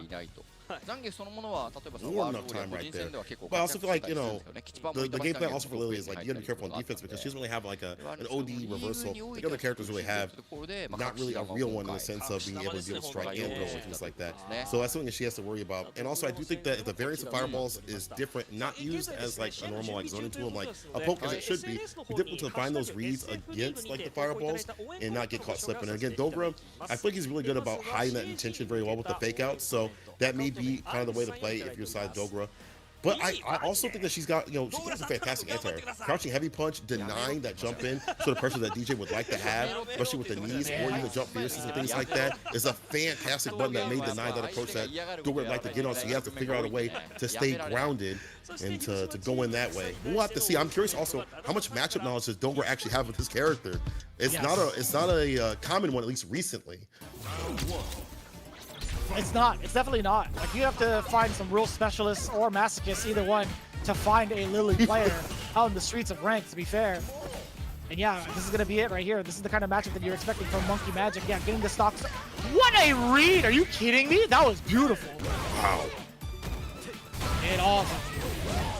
Man, this is a new era, I feel like, seeing Kichipa play this kind of character. Stocks up raw, nothing here from Dogura. OD gets the knockdown call up in the corner. It's time to party. He's immediately going with the knowledge check, like Kiki pointed out. Yeah. That was just very fortunate for Dogura. Out of there, yes, that's such a smart tool. But it's gonna be Dogura. Like, what do you do afterwards? Like, when you don't have the proper defense. Oh, you saw the punish counter against the flash parry from Kichipa. I think the burden is too much on defense. But his offense actually was looking pretty sharp. Yeah, offense is fantastic, but similar problem that he had previously with the Honda is like, bro, I don't have any defense. When I get knocked down, they go to town. Carnival off that level 2. A lot of damage done. You see, yeah, Dogura just stacked his head, just waiting to see what's going to happen. Some of these buttons linger on for a little bit too long. They pick up the Just Cool. Jackknife on point.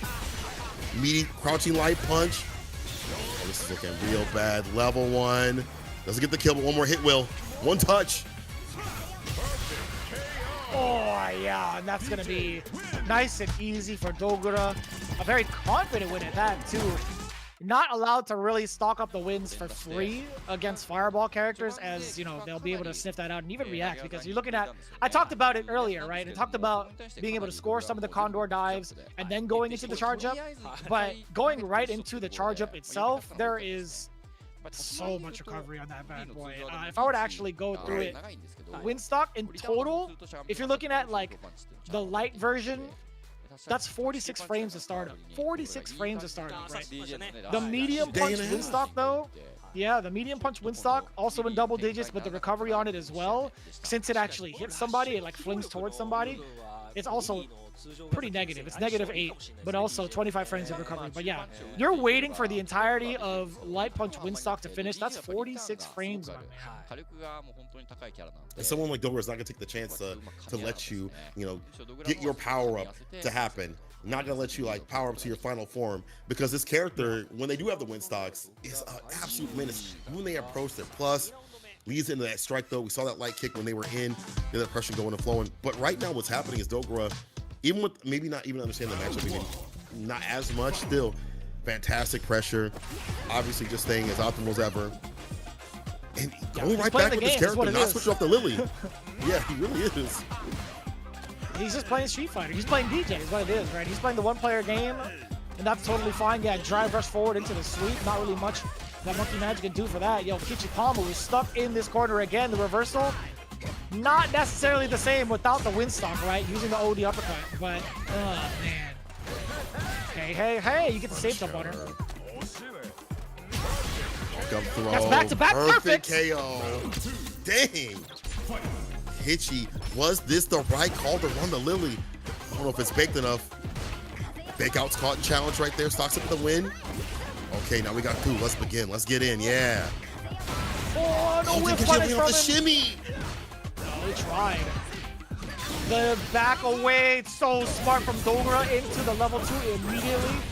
Are you going to finish it? You sure are. The kicks afterwards. Dash up. The best punish, not optimal. Charge up, light version. Plus frames after that. You gotta see the throw coming, right? Damn, charge right in front of him. No way you're dead, level 2. Not quite dead. What can you do? Overhead for sure, but I thought it was gonna be a sneaky overhead. Can't take any more chip. Overhead is there! But that's it. All right, Kichipa, still in, okay. Still doable. You told me there's a chance. You told me there's a chance. Challenge with the crouching light punch, though. I like that from the Monkey Magic himself. Stopping all these drive rushes from coming through. Like, that's just a typical thing that he would do. And now gets a command grab. Yeah, that's hard to contest, too. Oh, boy. Send him rocking. If he does command grab, okay, it was regular grab. He still was in fear of his life. The strike throw game is enhanced when you have a grappler, right? That mix is even worse to defend against. Kichipa on the board, ladies and gentlemen. Let's go. The long lingering buzz that you put it out. Fantastic against the drive rush. Finally, he's found like the right space and place to put those buttons out and stop the drive rush from starting the party. We've seen drive rush, light punch, back heavy kick too often from DJ. He's stopping that play. And now the reads are coming through from Kichipa. It's working out. But again, I don't want to prophesize no demise on either side. I am excited that Kichipa is doing work out here, but I am wondering if Dogura is getting a more handle as things go on how this matchup goes down. The knowledge checks might be running out over time. We'll see what happens in the final game. I mean, it makes sense. Dogura is starting to look at some of the knowledge checks. He's kind of going to his teammates to kind of talk about it as well. Kazunoko is deep in thought. Yo, when you have Kazunoko looking down at the screen like that, trying to calculate what you need to do, that's how you know you're in big trouble. Because this guy is a multi-game champion. Like, legit multi-game champion. So, this is kind of dangerous. I think Dogura, he's getting the rundown as to what gaps to check, when to kind of pursue offense after a blocked Windstock. Because blocked Windstock generally is -8, but the considerable problem is that you're too far away to punish it, right? Space trap.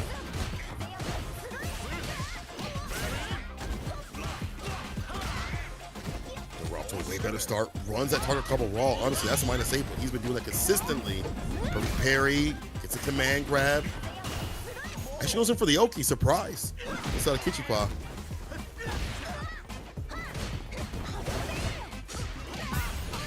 What? There was a challenge? Word. Dogura. I wonder what that was from the side of Kichipa that allowed him to get clipped like that. Ah, interesting. Dogura now the one on set point. With a 4-meter kick denied. Wakes up with a super. Has to do so. You don't have a reversal. So your only rebuttal are those supers. Jumping on Dogura is a failed mission. The crouch heavy kick, well spaced. It's got to be that corner space, corner place. Oh no, the super level 3, the massage parlor.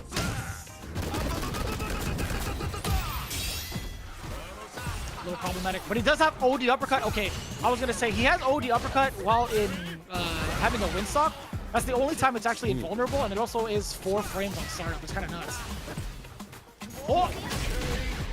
Oh, that was actually What an slick.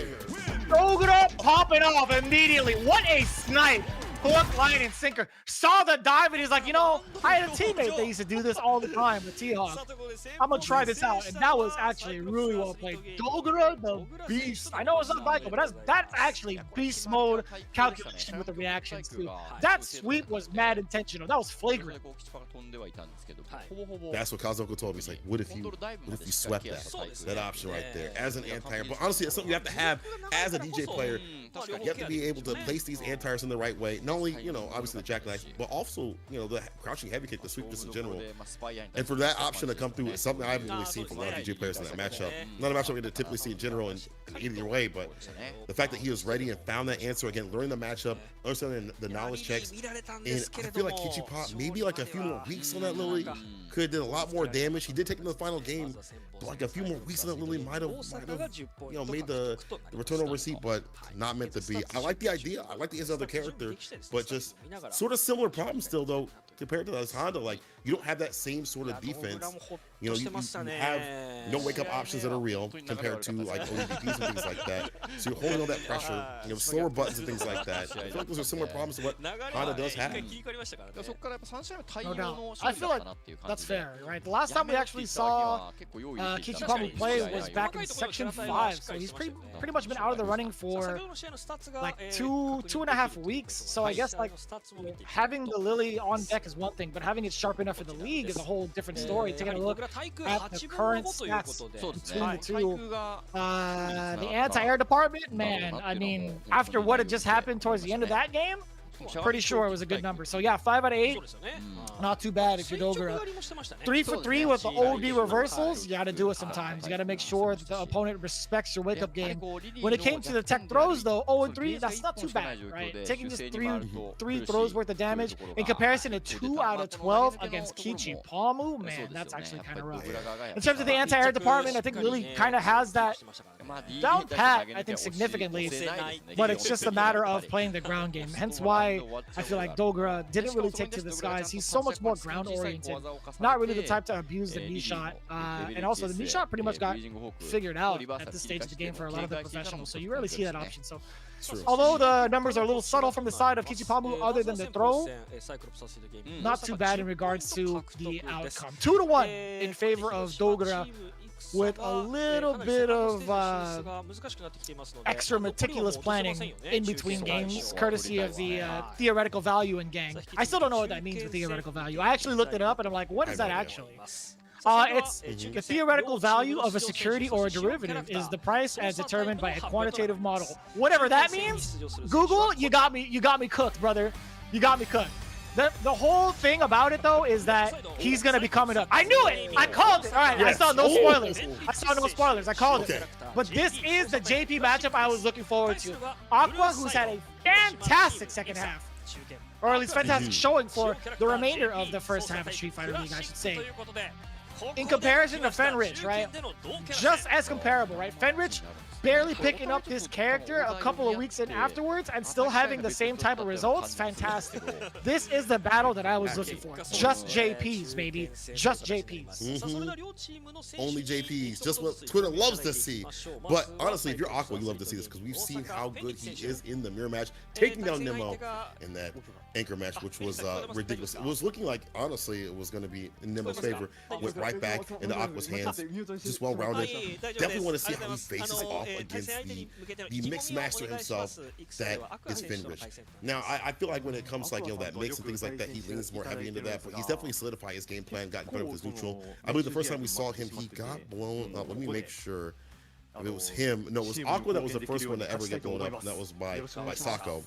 That really made us rethink how those matchups were going. But then Aqua had just been taking down Akira. He lost to Mizuha and then defeated Tachikawa and Nemo. 2 players who were doing pretty damn decent, especially Tachikawa, who was on a streak. He had stopped Tachikawa's streak himself. And again, Aqua, riding that high, bro. I feel like every time that there's like a really sick match, Japanese Twitter goes off. And you just immediately see them just 1,000 posts just lined up on the Twitter space. And as soon as Aqua took that victory, that's what I saw. So I know he is riding momentum. He's riding that happiness. And I know he's ready for this mirror match. I'm curious to see what Fenrich has for him. Like, a mirror match is definitely different. You have to worry about how the other person plays with the same tools. But I think that Aqua's got the mentality down. I don't know if Fenrich does. This is pretty huge too. Yeah, Aqua is definitely no stranger or not shy about running the JP matchup with fellow Street Fighter League veterans. Aqua has done a lot of research in regards to how things need to be in order to kind of like rise up to the occasion. He's done so throughout the entirety. He was like one of the main restreamers of Street Fighter League Japan in the previous 2 seasons. I don't know if you guys have been following along, but he had a full spreadsheet of how the players have been doing. He did like a full breakdown like week after week. He is truly a gem in regards to like getting all of that information out there in the world of competitive Street Fighter. So I'm not surprised that he's also willing to kind of let these matchups happen, like the JP mirror matches, right? Taking a look at the current theoretical value, right? Let's see if we over or underprice the stock value of Fenrich's character. Now, he's been doing pretty well thus far. Like, he's gotten just 50% of his W's, considering what he had done to Shuto, which is pretty important, right? He took Shuto down in the anchor match, then immediately took down Sasamo in the sudden death. Him getting 25 points in that matchup alone proves to me that he has been doing the lab work with that JP. And he did so further on, too, against Sakonoko. So with that in mind, him falling short to Yamaguchi, I think that's just all right. I think that wasn't like too bad of a blowout, but it shows me the progress of his dedication to the character. And then looking into the other side with Aqua as well, Aqua, he's been having a fantastic like second part of his game so far. He's the one that actually took down Tachikawa and proved to others that, you know, it is very much so possible. Then he also took down his fellow JP brethren, Nemo, in Section 8. So that was actually pretty impressive. We're taking a look at the scores too down below on the left. Ikuza only with 100 points. They need just a bit more of a push to overtake Good 8 Squad in the borderline. That's a crazy statement to say, Cola. That's so crazy. We already see something crazy with GyoGun getting that 40 baller. It could be today where Hiroshima Team Itsuka leaves with more points over Good 8 Squad, and then maybe Good 8 Squad gets absolutely nothing and is out of the running. There is a world where we... Let me stop, because I'm getting too amped up. I'm going to focus on Hiroshima Team Itsuka possibly getting a victory and shooting up in the ranks, but is a mirror match, and Fenrich stands in their way. The new kids, oh, Aqua said, it don't matter, bro. I've been here. You just a tourist. I come down the corner. Aqua off to a strong start. Damn, you are not kidding. He's definitely calling out Fenrich. He's like, you are the imposter. Looking real sus. I miss that game, low-key. Damn. Oh, perfect parry punish. And that corner push is all you're looking for the departure to get in.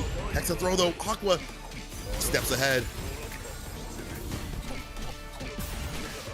Huh. He got clipped with the crouching jab. I think Aqua might have tried to at least move out of the way, maybe use like a jump and got caught in the pre-jump frames because there was no counter hit from the side of Aqua. I don't know why he got hit, but he's gonna look now. Look at the damage incoming. Yes, sir. Nice and easy, all off of the crouching medium punch of Doom. Also one of the 4 horsemen of the apocalypse. That hitbox is nuts. Definitely ridiculous. Needs it so much. So does this. OD Amnesia as a reversal. Even didn't get that much off. Cell got the side switch. There's the air throw though. Fenrich puts him right back in the corner. Them anime reactions, as one would say. Yeah, he also canceled his momentum off of the single hit, so he just stopped completely, knowing full well OD Amnesia was going to be hitting him. So that's really smart discipline, really big discipline from Fenrich. Oh man, but the discipline not being shown in kind from Aqua, being able to defend, unable to defend against the level 2. A centimeter away from that impact. So Aqua could route this back. I mean, you see JP do it, but not this round. Probably going down, yeah. Drive rush, crystal slash to even things out. And then again, like that bad defensive option helps seal the deal here for Fenrich against that level 2. One for the drive reverse, not the best option, but offense definitely in favor of Aqua right now. Level 3 immediately wants to get that lead and juice up that bar again. Juice it up.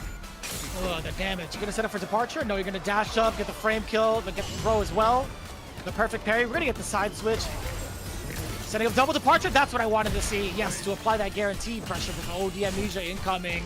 The parry is gonna be just fine. Fenrich, although at the deficit, he still has more than a shot, especially with level 3 building up. Even with level 2, definitely can route things back, and he'll definitely do so off the target combo on hit. We see some mix. That's a departure. Pierce, Crystal Slash, corner carry, drive rush, of course, forward heavy kick, departure again.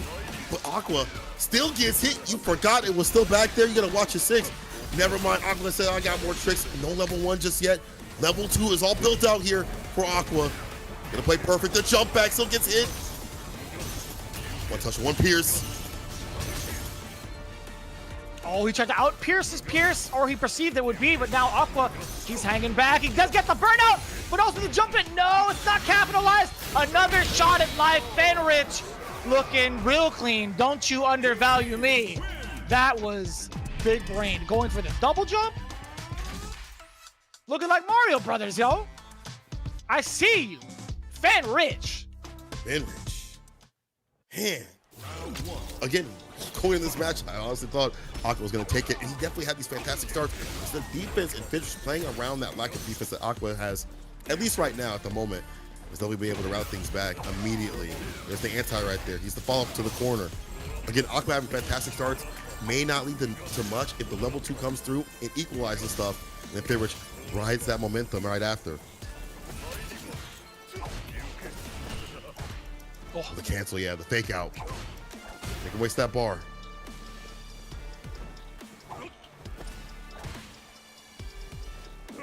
This is a tough stance still too. Fenrich utilizing that sweep, but also speaking of utilization, Aqua letting the level 1 rip. And speaking of letting it rip, man, these guys are brutal. OD Amnesia, that's a high pickup, and no matter high off the glass, he's still gonna get the big rebound. And speaking of rebounds, man, these guys are slugging. There's so many different segues because of how back and forth it's been between these two.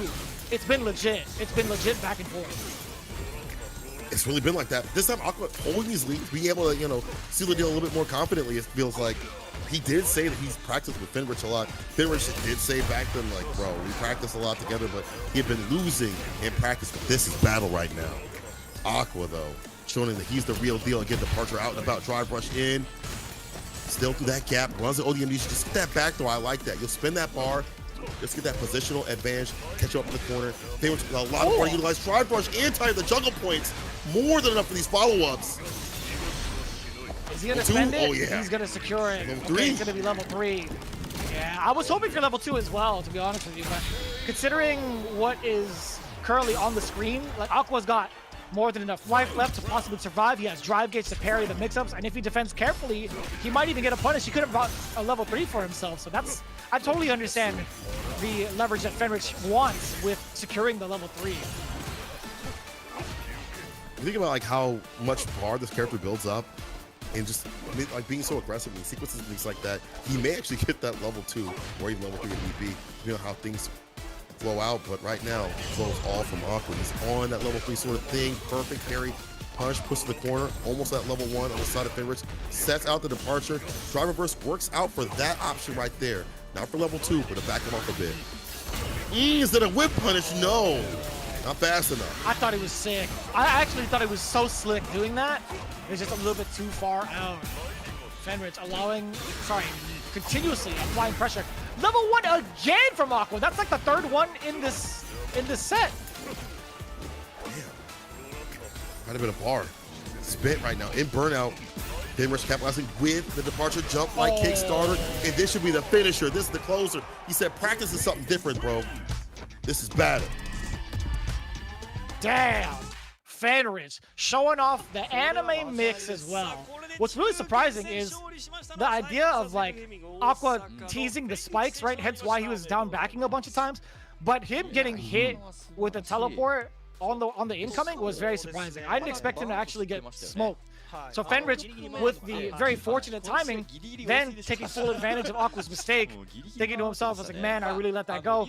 Going for the drive rush, going for the reset. That was easily the most anime mix that Fenrich could have come up with. And it worked. Paid off tenfold. What was that, 2 straight? Jesus. 2 straight.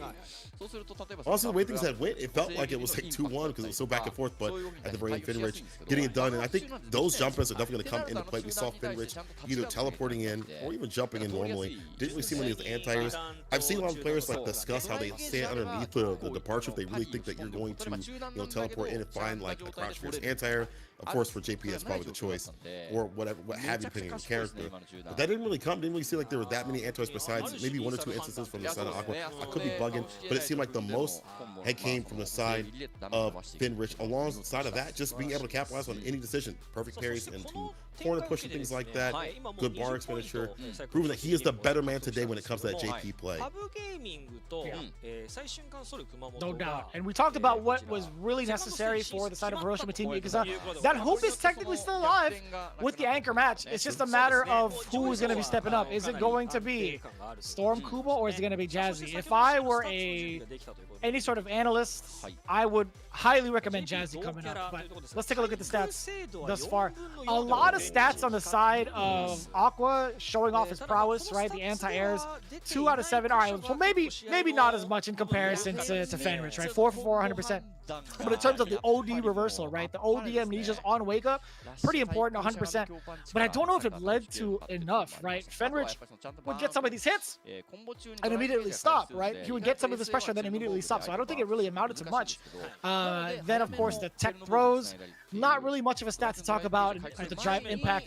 1 for 1, again, not very much so a significant stat. But again, no matter what your stats are, it's all about winning at the end of the day. Again, 2-0 from the side of Fenrich. But who do you think is going to be sent up from the side of HIROSHIMA Team Ikuzo? My money's on Jazzy. I put money on Jazzy too as well. Put me down for 10 Bison Bucks on Jazzy. He is again the legend killer. He has been fantastic. His matchup knowledge is incredible. And again, every so often for Street Fighter League, we see the rise of like these MVPs, these stars, right? Last season it was like Higuchi and Shuto and things like that. But for this season, I really think the focus is not only now on Mizuha, but also on Jazzy. He has been taking down and slaying many legends that have come through his path with that Luke. I say you send him in to tie things off. I feel like he's the strongest person on that team thus far, just in general. Points say it, and the way he plays has put that out there too as well. See how it goes, man. You know, this is a tall order. This is a very tall order. Kazunoko is a madman, and I actually didn't even consider who the anchor would be from the side of Cyclops, Cyclops Athlete Gaming Osaka. This is actually kind of beast. I'm a big Kazunoko fan. The reason why I even got even further in with like GyoGun as a character is because of this gentleman right here. I gotta say, we haven't seen him play that much as of late. If I'm taking a look at his current stats, Kazunoko, where can I find him? His stats actually show that he's what, 50% thus far. He had his win very early on against Pugera, against Good 8 Squad, then against Akira 2 sections afterwards. Actually in section 4, so 3 sections afterwards against Nagoya Ojibwari. The last time we saw him play was over in section 6, so it's literally been like 4 weeks since we saw him play, and he actually got that L against Higuchi. But I think against more traditional characters, he knows like the Kami matchup. He has to understand the Ken matchup by now because he did get that L against Machabo.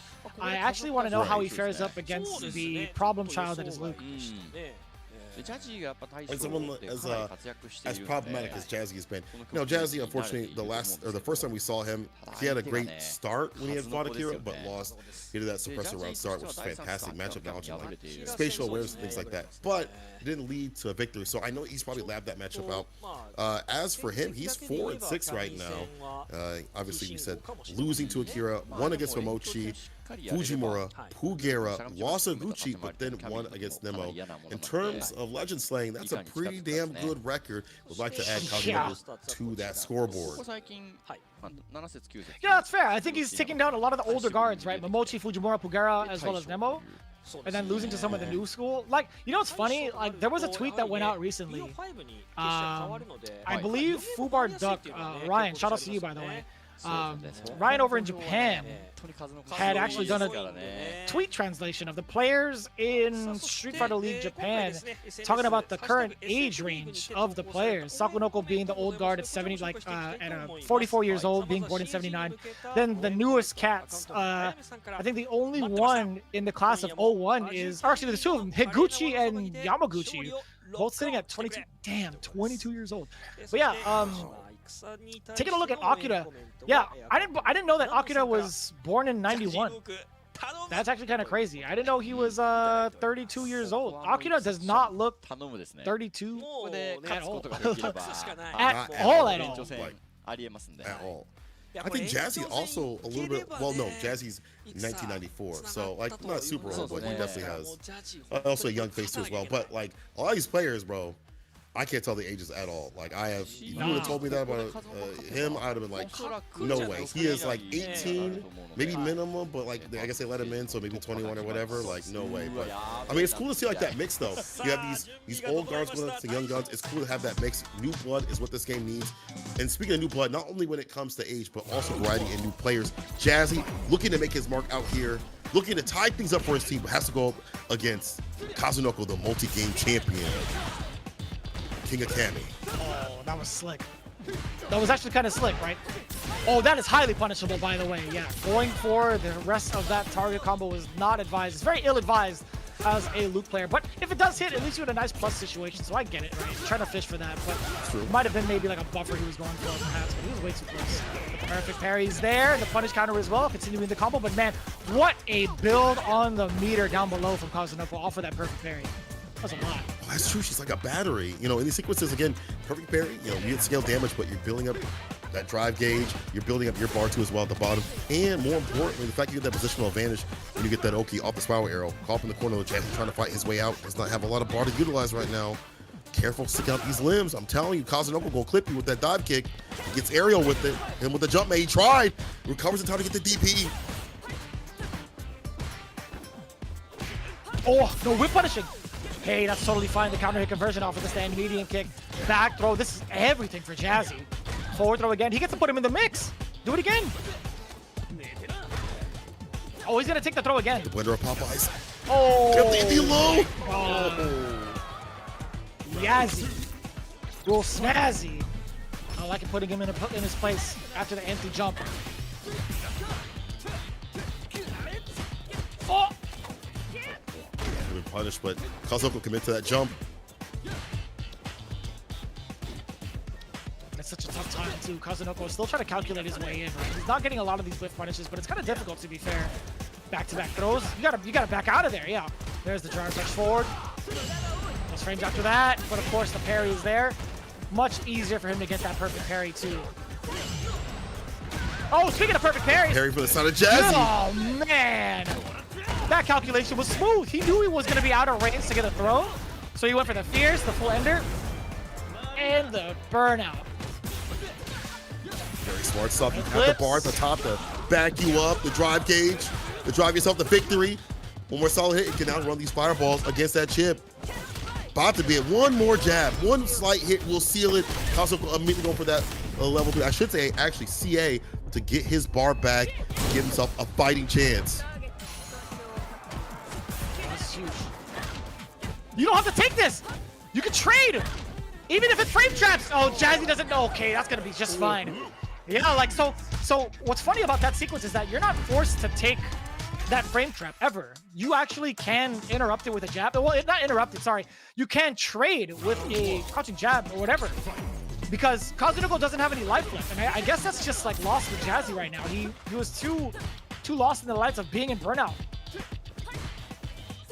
So look at that last hit. Yeah, I remember Jabber talking about that. Like, you can definitely just take that trade and try to ride it back and bring things back. If that's going to trade, this can be in your favor. Go for it. Even though Jazzy won, he needs to put that in his mind immediately. I'm checking for the suppressor. I kind of like that as a stopping point against Drive Rush to get the hit, but that's a good idea. Unfortunately, now you're caught in the corner against Kazunoko. Meaty crouch fierce. And this should be close to a finish. One more decision. Never mind, you're not fine. Runs the super to seal it. Kazunoko.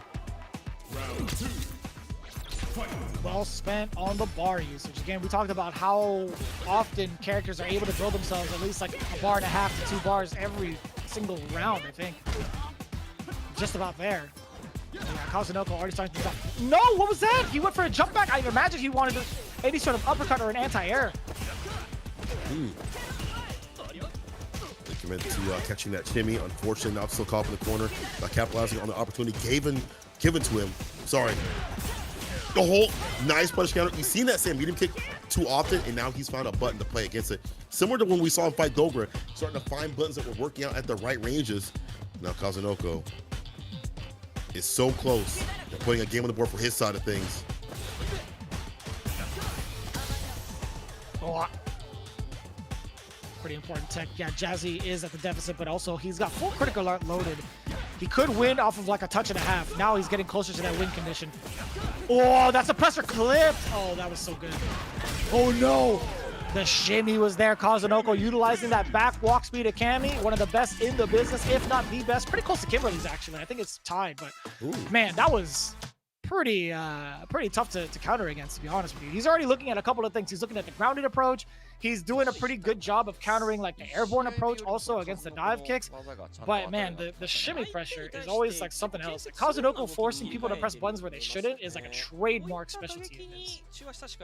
I didn't mean to do that, but you did, because Kazunoko puppeteering you to doing that. Also, I like that he's finding you know, good buttons against these stopping tools, the stop sign buttons that Luke would have against the stand medium kick. Had a button out and about, got the punish counter too as well. Will make Jazzy really rethink his pressure, his sequences, and you know, what he sets up for like structuring in terms of offense, what buttons he puts out too as well.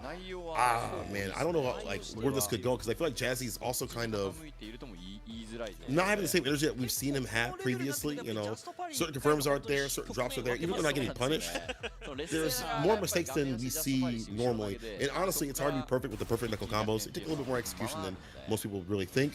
But also, this is a stressful situation. Your team is riding on you to get that victory, riding on you to leave with as many points as possible and tie things out. Even more pressure than usual, to be honest. And like a 1v1, let's see what gets done here. Jazzy trying to get into that drive rush. Medium gets a counter, caught him pressing when he shouldn't. Kazunoko, brave tech though.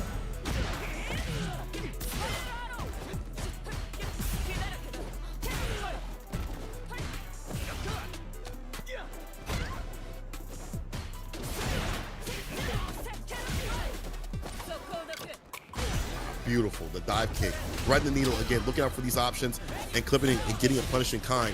Charged up hooligan. Close to the end, level. The super hard, be able to seal it. DP, yes, sirree. Kazunoko, the way that he builds up bar so expeditiously is insane. He's so active, but it works out for this character. He might be the most active Cammy player. I've never seen so much bar usage in general off a Cammy player.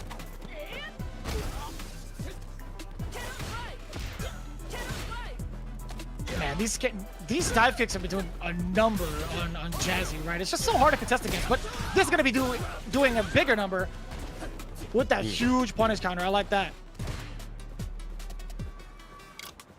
This is like, kind of tough to work with. These fireballs every so often.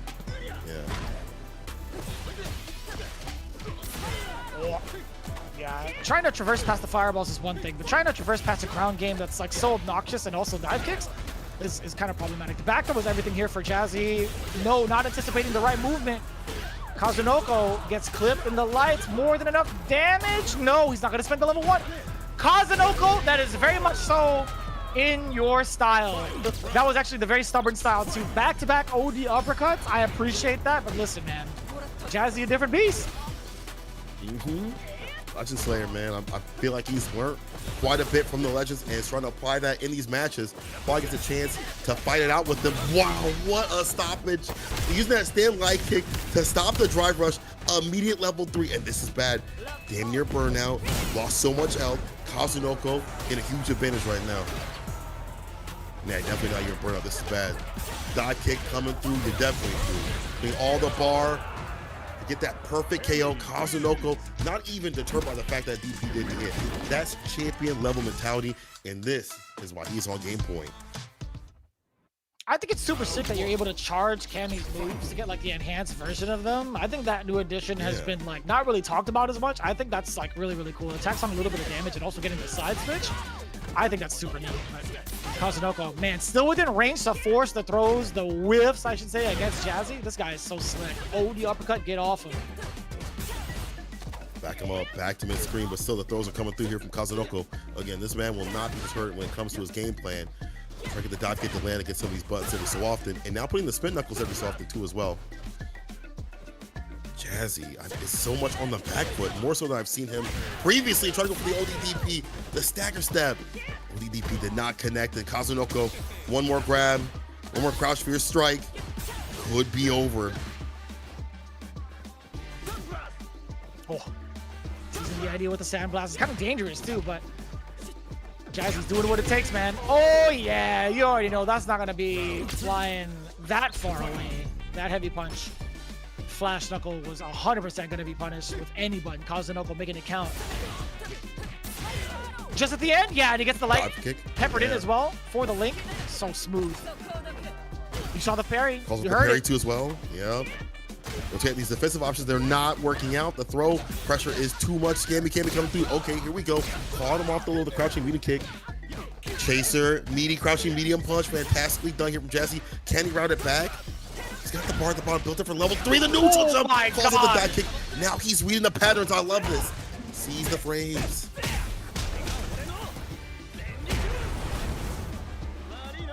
What are you gonna do about it to close it out, though? I think a single touch also from Sakonoko. I almost said Psychonoko. I have fused the names together. Kazunoko's definitely been an execution god right now. The combos we've seen have been ridiculous. So I get it, but I also get Jazzy getting that throw, staving off, set point, but no interruption. That's why I thought Kazunoko was gonna bust out with that CA. That's a hard read, man. That's a hard call out, especially with coming in from a crouching jab, being blocked. That's so difficult. Oh, yes. You have the chaser afterwards to kind of get the frame kill and the Oki as well.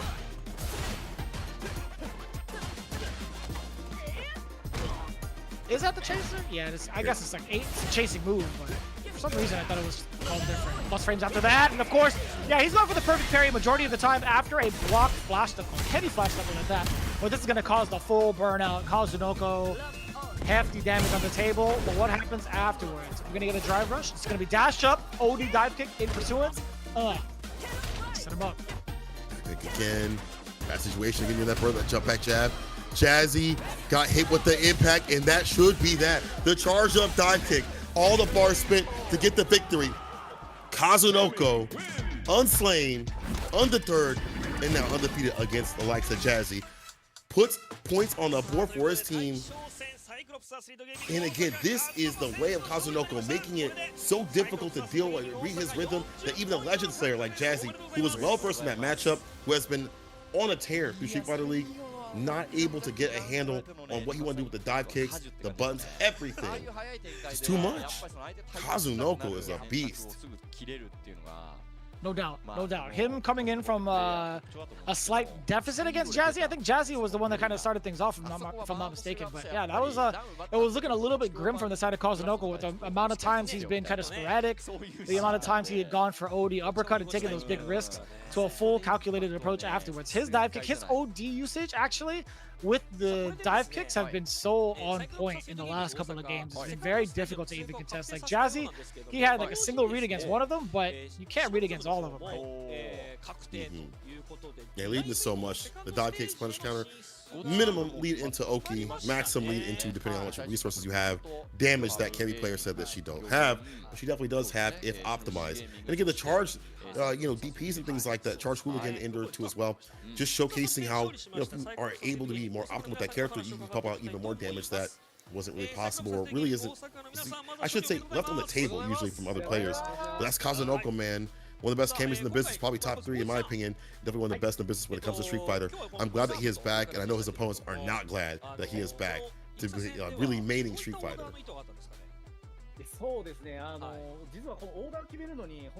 Yeah, you'd imagine this blowout is everything, I think, for Cyclops Athlete Gaming Osaka. For some reason, I thought to myself, sudden death was happening. For some reason, I'm like, yo, Kichipa in an alternate universe, Kichipa and Aqua got themselves the W, but I was in for false hopes, and I thought maybe Jazzy would have come through and sealed it, but it's going to be Kazunoko again. We talked about it earlier, man. That was really impressive of him coming back from what seemed to be a momentum deficit overall, but yeah, I think that was really impressive the way that Jazzy had kind of like tried to find some of the adaptations, but the order is everything too. I think Goichi was talking about that as well, like how nerve-wracking it is to even come up with the order. Yeah, he's talking about it now during the post-game interview. Goichi, he says, we were thinking about the order for about 3 hours. There was a lot of consideration as to what to do with like the JP matchup. I think that is what they were talking about earlier too, where to put their JP and where to anticipate the opponent's JP. So if you're thinking about it this way, Kazunoko going last, it makes sense for them anticipating JP going last. Cammy versus JP, historically we've seen that a lot as the counter pick, at least in the West, in the US, more often than not, especially with the likes of, like, one of the biggest truths to that is obviously Knuckle opting to go for Cammy versus JP instead of Guile versus JP a lot of the time. So I'd imagine like whatever Goichi had said in regards to 3 hours of like thinking of the order has really made sense because of the way that they placed Kazunoko last. That's a really cool strategy if you really think about it. Like, you know, you have a character that can deal with like problematic characters, and even if you are in this blind pick situation, you can know that, hey, Cammy will work out if they go for JP. If we need to close things out, she's gonna be a better choice than anything else, and I'll take that bet. And that bet, even though it wasn't JP, still worked out very well. You know, maybe if this was a different Cammy, you know, maybe Jazzy would have had it, but overall, even the choice of player worked out too as well, as it was Kazunoko up in the deck, and I feel like that sort of player was actually naturally difficult for Jazzy to deal with. So many different looks that Jazzy was not prepared for. Hasn't really been on the stage as continuous as other, you know, competitors and stuff like that. Hasn't really felt that sort of Kazunoko pressure as many other people have as continuously. So like that was also a good player select too as well. So I like that. Those 3 hours definitely amounted to quite a bit. So Dogura says that, you know, I was gonna say I was gonna win 10 points for the team and make the team relax, but then he saw Lily and was devastated. He was gonna attack so that Lily could not do anything, and we kind of saw that. There were some moments where we did see wake up super and things like that. There's some moments where he was on the back foot. We felt like driver's jab and the usual DJ stuff was the way to play against Lily, especially when he maybe didn't know in full how to fight that character. Yeah, I think that's it was a fair assessment that we had mentioned. Like we talked about Dogura kind of running his course instead of allowing himself to fall susceptible to whatever it is Kichipa wanted to do. Sure, he saw like Kichipa like charge up Windstocks, whatever. Sure, he let him run with Windstock into enhanced Condor Spire. Sure, that's gonna be plus for him, but it didn't deter Dogura from playing the way he wanted to play after he landed that knockdown. Right? It was up to really Kichipa to come up with the defensive aspect of the matchup rather than just the offensive. Because I think more often than not, I think if you really run that matchup in a 1st to 10, I think DJ will have plenty more options to run his offense in comparison to how Lily is designed, right? Lily not able to run the same type of offense as often. So I think it was smart. Yeah, Dogura already knew the game plan. Even if he wasn't familiar with the matchup, and he was sweating, right? He was definitely stressed out. He was devastated. He said that himself. Him just running his course was just fine. Absolutely. So moving on to the next player. Also, we had Fenrich talk about his matchup a little bit before Kazunoko.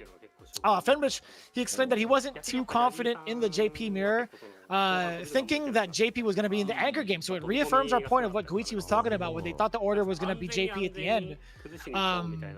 But Fenrich, obviously, it came out. He said, thank God I won. I was pretty angry against the OD amnesia, and that's fair. That's actually fair, right? So even a JP main is angry at his own OD amnesia, or facing off against it, I should say. So that's always fun. That's always a fun statement, right? Like to talk about. Yeah, like this is cheap. Like, damn, I put people through this all the time. This is what it feels like. Now you know how it feels, Fenrich. Kazunoko said we won the first 2 games and I was able to play relaxed. That's a dangerous thing. Because they had won the previous games, they were able to feel relaxed and in their element. When you have a player that's at a high level and they're even more relaxed than usual, that's a very, very dangerous person, especially when things are not going the way they would like. Because Jazzy, I believe, started off strong. To be able to have that relaxation before you go in as an extra added benefit and bonus, even if you're not winning the first match, allows you to route things back and maybe look at things and be like, you know what, we won the first 2 matches, we could do this again. Just give me a little bit of time, you know? Even more so when you have such a high-level champion like Kazunoko, and the way that he plays is so difficult to really lock down. That just spells a lot of doom here for Jazzy just off the bat. On the other hand, he said Jazzy wasn't playing as usual, and we noted that. There were a lot of drops from Jazzy that we weren't, you know, that aren't really typical of him. I feel like for perfect knuckle combos, just in general, he's usually on point. He's usually like 80% with that stuff, 90%. So that's not the usual Jazzy we're typically used to seeing, and I'm not sure what was going on with him, but Kazunoko took full advantage. He said, sorry, in these streets, we get rough with it. I didn't actually see him drop that many flash knuckles. I think, yeah, I don't recall him dropping like majority of them. If I'm being honest with myself, I saw him do like double flash knuckle into shoulder most of the time. But that's always intentional, right? If you do the double flash knuckle, that shoulder will never hit. It's primarily used as a frame kill to get up close and then to allow you to get a perfectly timed meaty with like the medium, the crouching medium punch specifically. So I'm kind of curious about like what it is that Kazunoko is referring to when it comes to Jazzy wasn't playing as usual. Was it like him not being as aggressive, him not checking the anti-airs as much? I wonder what it was. Like he had the right ideas towards the end, I think, using the neutral jump against the dive kick, which is great. He had the suppressor in that one moment against the dive kick, which was phenomenal. But I really wonder if it was like maybe he ran out of steam towards the end in terms of like trying to contest against it or not. I really am gonna have to like dissect that matchup again and rewatch it. But yeah, I'm curious about Kazunoko's statement, but let's take a look if maybe the stats could tell a story that makes it a little bit more transparent to figure out. Anti-airs, I see. So 3 out of 10, that's fair. 3 out of 10 against Cammy, that's difficult, right? Having to contest against a dive kick is always problematic. It's not going to be as consistent as you'd like it to be. However, the OD reversals has been on point, right? OD, 3 out of 4 from the side of Jazzy. That is such a big game changer, too, with the way Luke kind of just explodes onto the scene and sends you back a considerable distance. But the throw game between the two, we've seen these numbers before from a Cammy player earlier, aka Mizuha, where he had thrown somebody like a bunch of times over. We see that kind of throws being shown off against Jazzy as well, right? 2 out of 21.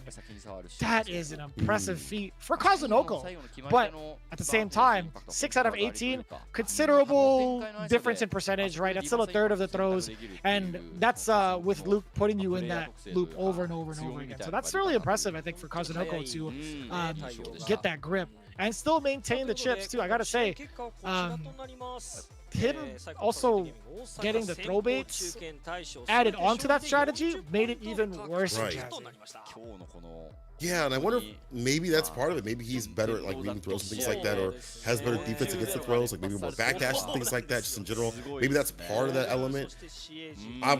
Yeah, I definitely want to go back and see like why Jazzy wasn't playing his usual self. You know, didn't maybe seem as confident, but we'll have to see what happens as now Team Itsuka is lower. As they leave with no points, another 40 baller, another one. I cannot believe this has happened. It's the second one we had this episode, actually, and it's on the side of the new kids on the block. It's even further for Itsuka to try to make that comeback. It's getting more and more now where these lower teams, these teams that are on the lower line, have to rely upon not only being perfect, but also other things below, or above them happening. Other people faltering and failing too as well, so they can get up there too as well. That's not what you want to do. You don't have to rely upon other people losing and not getting points, and you being perfect. That's even more stress to deal with. No doubt. No doubt, but yeah, still impressive, man.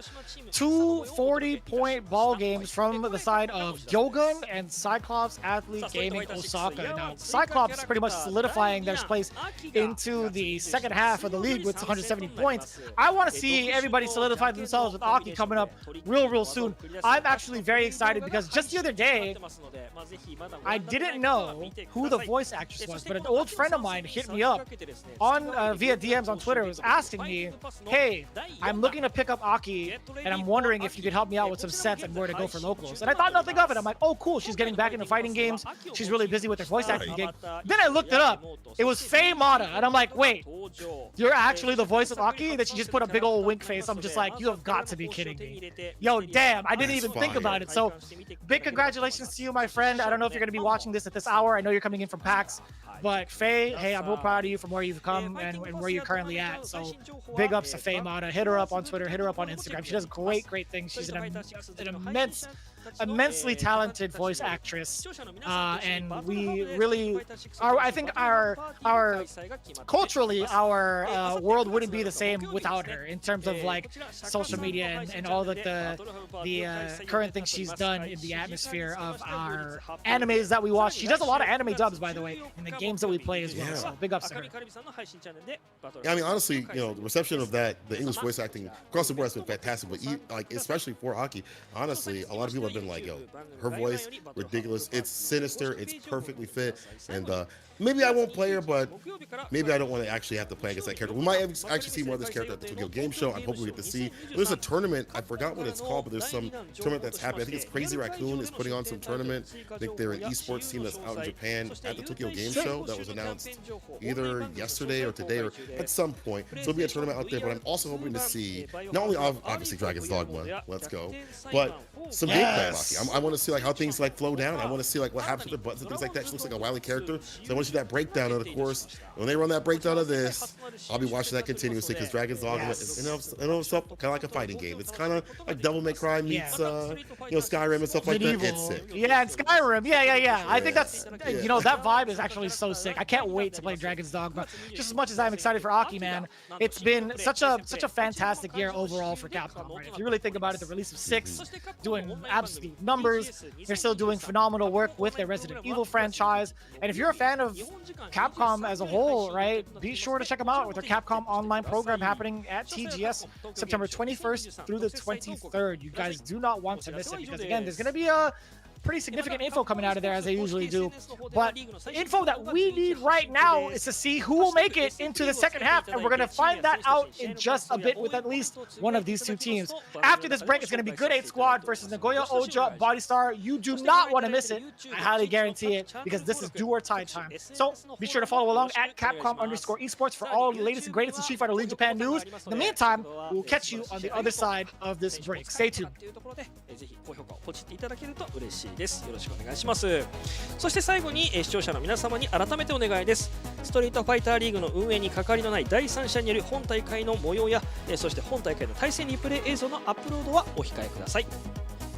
それではこの後は試合準備のため休憩に入らせていただきます。21時25分を目安に第10節マッチ3グッド8スクワット対名古屋王者ボディスター、こちらの模様をお届けしてまいります。それでは一旦失礼いたします。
早速始めるか。よし、やるか。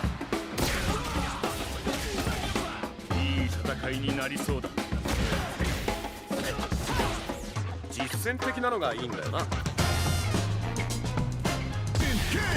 実践ってのもいろいろだが、この街で始めるならストリートからだ。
投げを食らわないような使い方も実はなんかテクニックであって、ちょっと離れた振りで使うっていう。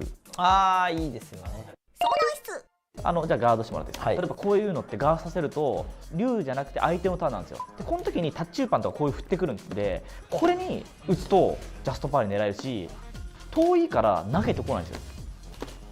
こういうところで歩き投げとかしてこないじゃないですか。だからこういうところで使うと投げって選択肢があるんですけど、こういう離れてるところで使うと投げって選択肢がないんで、今これチャレンジしてるんですよ。ジャストパーリーチャレンジしてるんです、毎回。あできたみたいな。こういう使い方は投げに負けるっていうリスクがない上にリターンもあるんで結構強いかなとは思います。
We're back with our final match of the night.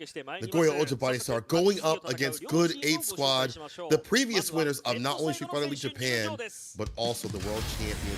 Let's see if they can even get to the second half, as they are lacking in points, but what's not lacking is the battle consultant strategies. That is Tachikawa, a modern and classic man, and a many characters as well. Then, of course, it's the Cosmic Buster himself coming in next. That is Dogura on that DJ play. right after is going to be the singularity, and always on the modern things, it's Kawano, but also in the classic, you see them on both with that loop. Last but not least is the not so honest hero with that Rashid, always with the mix to do it. It is the Capcom Cup champion, Gotcha-kun. This team is super stacked, but not in terms of points. Need as many as possible to stay above that line, to stay finally not going to get disqualified. Is that supposed to be like the Boa Hancock thing that he's doing? That has to be like the One Piece reference, right? Yeah, that's good. Yep. Let's go, Pugera. He's a fan of the live action. I get it. Let's take a look at their opponents, the Nagoya Oja Body Star. They need as many bodies as possible to get their points to get into the second half. Starting things off with Torimeshi, the High Priest, with the ever impressive Doliseum. Then the Hammer of Justice. That's not Bonbon anymore, it's KB.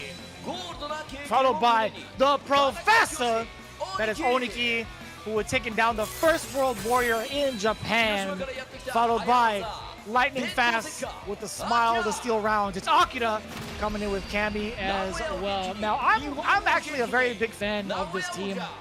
I think the amount of work that they put in is not a one-to-one reflection to their points, right? I think overall, it's a big surprise. I genuinely think it's a big surprise that Nagoya Oja Body Star is in the placement that they are. There's a very talented lineup within this group, to be honest with you, but I will say this, I think it comes with new territory of the game of Street Fighter 6. I think that's what's at hand here, but who knows, right? I think Bonbon is well versed in the world of Street Fighter. I think he's had such a positive history in terms of his career with Street Fighter. Torimeshi as well. Now Oniki I haven't seen as much in Street Fighter 4, and same with Akira, but I will say they made pretty significant names for themselves, at least in 5. Oh yeah. Speaking of Oniki, he is coming up. Oniki, we saw as the World Warrior champion, which is crazy because you talked about the pedigree of this team, and honestly, you have a World Warrior champion, the very first one getting done with Kimberly, of all things, going up against Pugera. I mean, maybe it's a matter of just like team synergy, maybe it's a matter of just not having the right placements.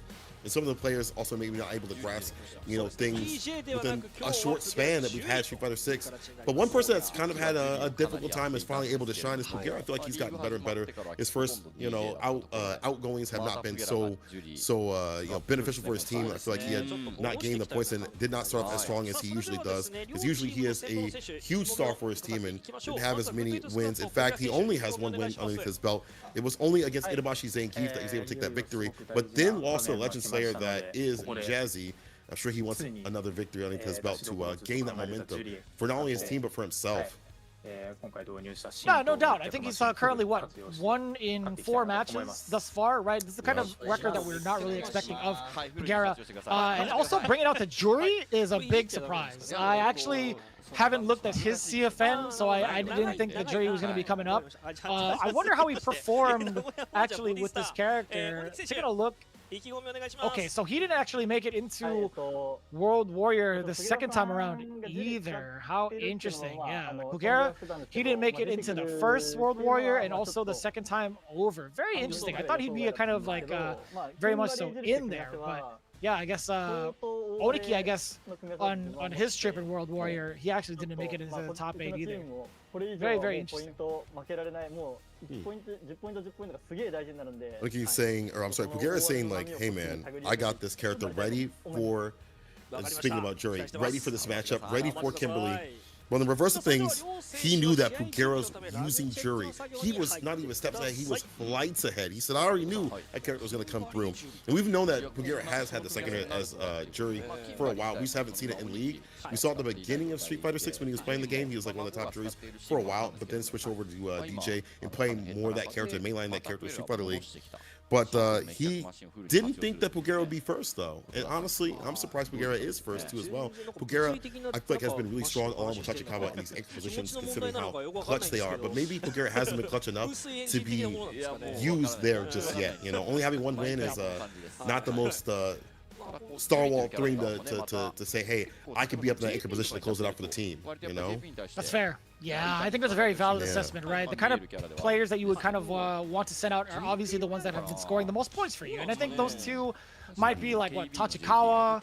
I feel like Kawano might be up there as well, but it's hard to tell. I think overall you'd want to have at least just like one of the Lukes play, not both of them. But overall, it's been like pretty standard, I think, in terms of good 8 squad sending in either or as their anchor. They've had like the sound strategies for the matchups, or at least like the player order for a very long time, considering they're the champions, right? But this matchup in particular, I think, is very interesting. I think the one of the few characters that can give Juri a hard time is Kimberly. I think the fireball pressure is something that Kimberly can kind of get around, right? She has the step kick, the little leap kick, I should say. She has OD teleports for it. She has a way to kind of get past like OD uppercut too, which kind of like jump instant elbow to change its trajectory. He's got a lot of tools, right? He's got a lot of neat tools to get over what Juri wants to do. And like, considering Kimberly is way more compact in terms of her normals, I think she makes great for a counter-poking character. I think her standing medium kick is phenomenal, can do great works against the normals that Juri wants to throw out there, especially the heavier normals. But also the pressure that Kimberly represents through the hands of Oniki could be a little bit problematic. It's just a matter of what it is that Pugera is going to be doing, like what his approach is going to be like. I think drive rush can be stopped pretty heavily with Kimberly, and I also think fireballs can be stopped pretty consistently with Kimberly as well. Yeah, I think that might have to be like more of that walk-in pressure. If he does go for drive rush, can't go for heavier buttons just in general, or things that are going to be whiffed at certain distances where he's able to use that back walk speed and just good walk speed just in general to be outside that distance. Even though that drive rush goes a million miles forward, we've seen players stay outside the range where they think they might use a button and either whiff punish or stop and stuff, as you pointed out, with that stand medium kick or even light kick too as well. That's a good poke button too. But the reverse could happen if Kimberly is on the back foot. It's not so good for her. She doesn't really have the same defensive options that Juri has. No ODDP that's been taken away is kind of a problematic thing. And against Juri, who will take you there with that level 2, it could be dangerous. But let's see if that even happens. I think that Kimberly, I agree, has a lot of good tools against Juri. I feel like people should look at that matchup a little bit more if they want to deal with this character. I think people do, right? I think this has been like a pretty back and forth thus far. Kimberly gives a pretty sizable problem to like certain character matchups as well, but this one in particular I think might be a whole different story. Yeah, Pugera already getting the snappy situations against Oniki, and what I mean by snappy is the throw baits, the meaties as well. He's keeping his options, his wheel of options, very ambiguous right at the start, and it's going to be up to Oniki to kind of figure it out. Standing medium kick against the drive rush. Point number 1 proven right there. Sending goes for the low. It's the opener slide applied. Now it's my turn to put the mix on you. The throw follow-up, that is so wild. She gets a follow-up after the throw as the spray can lands. Once again, sends it out. That's a block. Driver denied once again. Oniki trying to get blocked up in the corner. We saw this. Oniki just slowly turns up. It's hard to stop his approach. And those dashes that you can check in training mode, you just can't hear. Not in the match. Not able to stop the drive rush this time. Oniki now in dire straits. He is in burnout too, so he's getting closer to the corner. And that sequence, more than enough for Pugera. Oniki not willing to spend the cash to interrupt him, which is kind of interesting, right? There it is. Boom. Just got it back. And this is the time to spend it. No, the drop. Oniki, no. Please. Come on, man. That's the second time. Oh, there we go. Okay. There we go. Yeah, that's the second time we've seen him drop a significant combo and drop the W. That's like the last time he played in, I think it was like Section 8. I forgot which one, but yeah. You can't be dropping that stuff anymore, man. Hidden World Warrior. You can't do it out here. And also, I do like him reset the situation, catching some of these buttons with the elbow drop. It's been a good option to catch like crouching mini kick and things like that. Buttons that linger out for a little bit too long. Very fantastic option. So Pugera has to walk back and find an anti-air. Perfect parry. No back throw though. Actually, just for the Vagabond, no knockdown at all. No fall off the side or anything like that. Look at this level 3. Vagabond, no, not just yet. Doesn't want to get buffed out. Doesn't want to cash out, doesn't want to buff out. Now he's going to be in trouble, right? If he gets in burnout, he's going to immediately regret that decision to hold on to Boar. Definitely want to run level 3 immediately with Kimberly to get that buff. Only going to benefit you. You would have the lead too. Oh, the whip punish. Too far for that slide, but not enough for the kill. Next hit will though. Link into level 3. You already know. Impact, it's a wrap.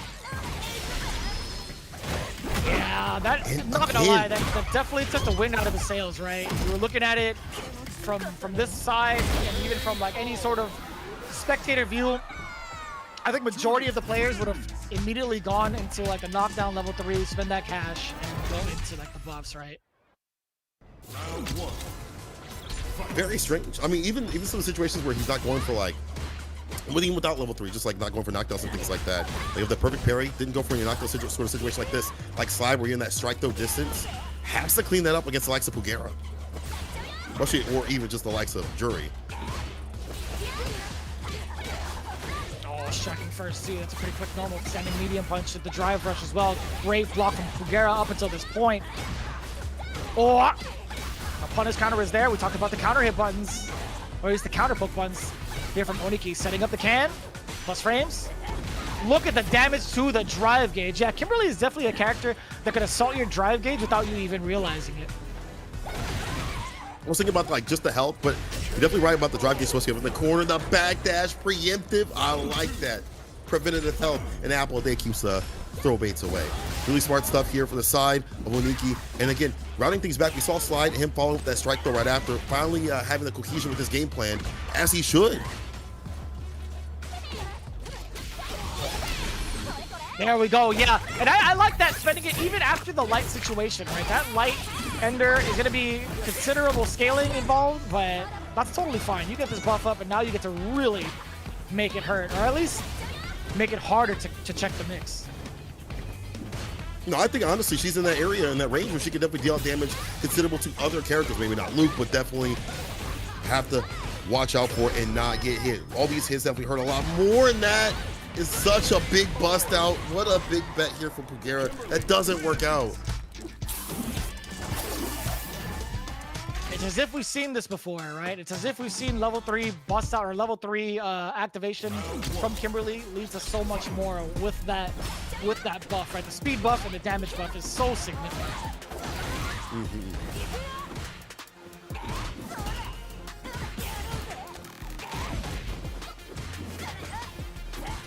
To the corner. The pressures here is so problematic, at least for the time being. Oniki finds a way out off of the crouch jabs.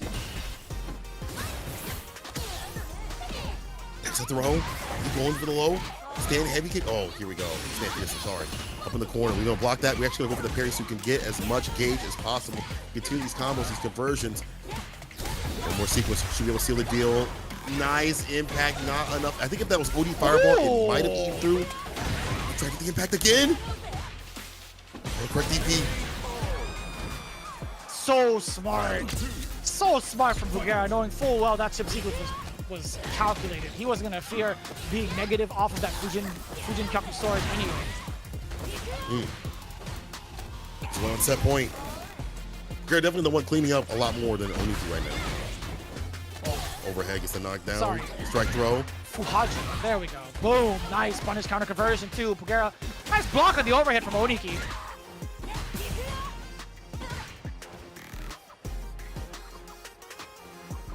One touch, and he knows it. He'll even play around the idea. Goes for the throws again, and looking for the throw. Wakes up with the super. Had to do so. Couldn't do much else. Again, no real reversal. Has to wake up with these supers. Oh! Okay, cross up. The No cross way you up make is this there. back. You get to sit the can up. OD uppercut, get off me. What a risk to take. Dogura 2-1 against Oniki, and that's a fair. I think that's a fair assessment in terms of risk reward. I think I like that a lot more from Dogura. Yeah.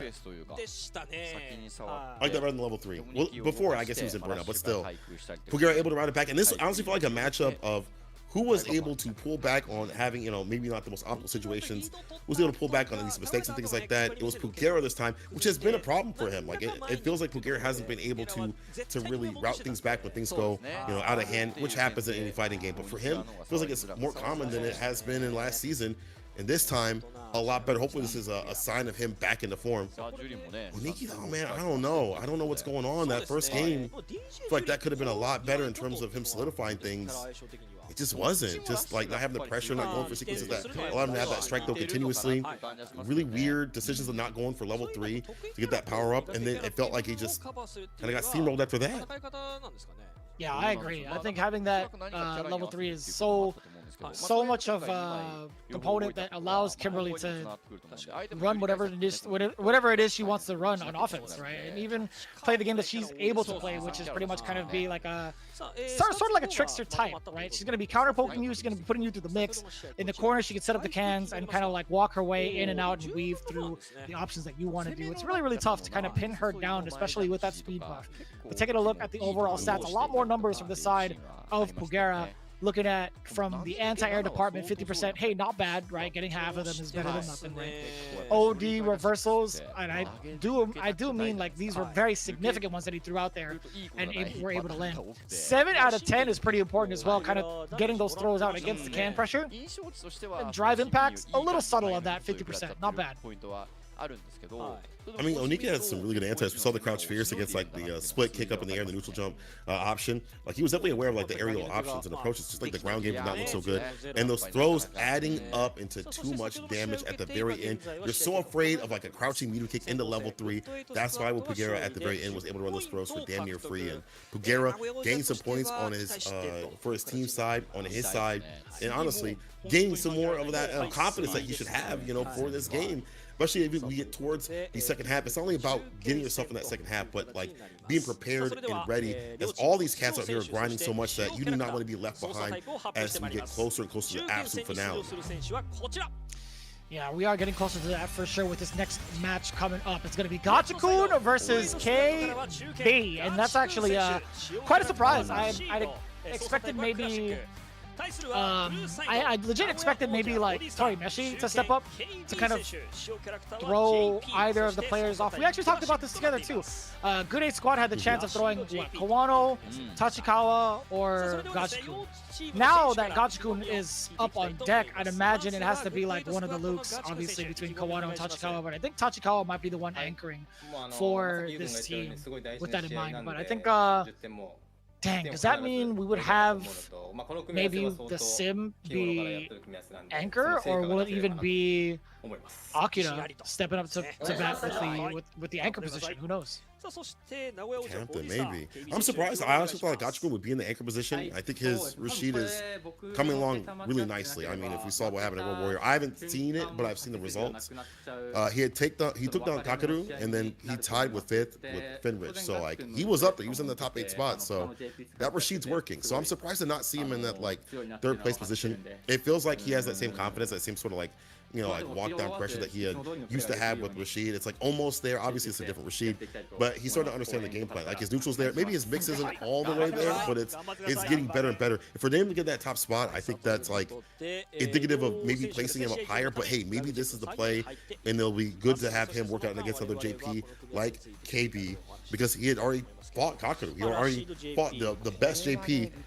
KB has a tall order right now to take down this dude. He has already fought the best of the best currently. You have to offer him something way different to make him shook and scared. Yeah, I don't know any other Rashid players that are doing it the way that Gachikun and Big Bird are doing it, and those are like the prime suspects. I guess you could talk about like maybe like John Takeuchi, but I think to a certain degree, I don't know if John Takeuchi would serve as like the training partner for this character. It has to be Gachikun, to be quite frank. But yeah, it's not no shade towards John Takeuchi. He does a phenomenal job as well, but I think Gachikun again just has a better grasp of like how to handle JP in certain matchups, right? I think it's over time they'll be equaled out, but I think genuinely I could confidently say Gachikun might have the upper hand in regards to like his grasp of the character so far.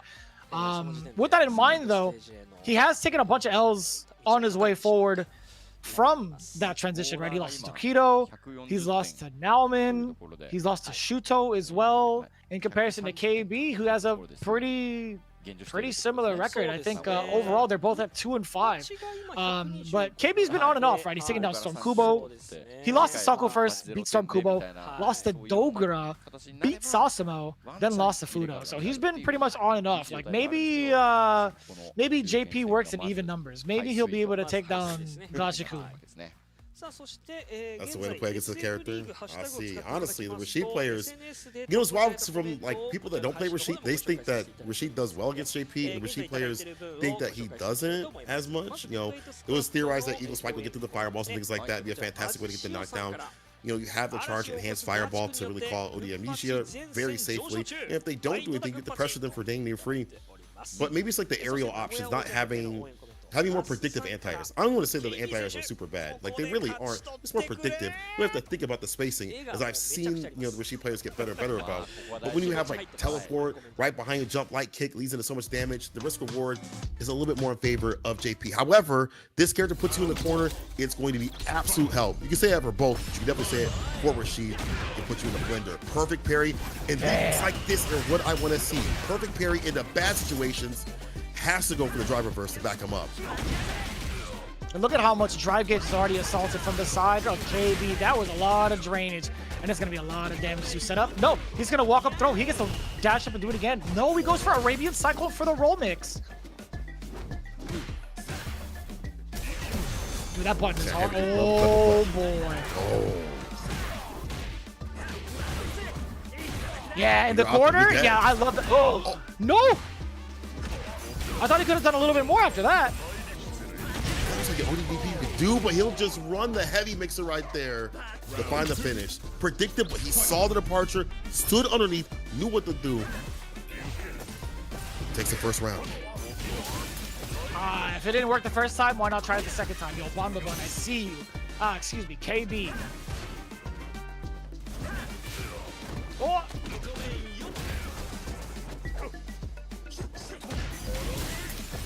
Punish there, nice and easy against the forward medium punch.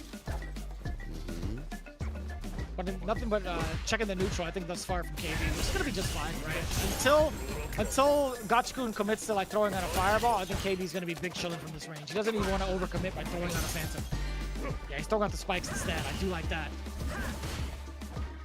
Yeah, I'll take these soft options right here from the side of Rashid. Like, nothing leads into big damage until he puts you up in the corner.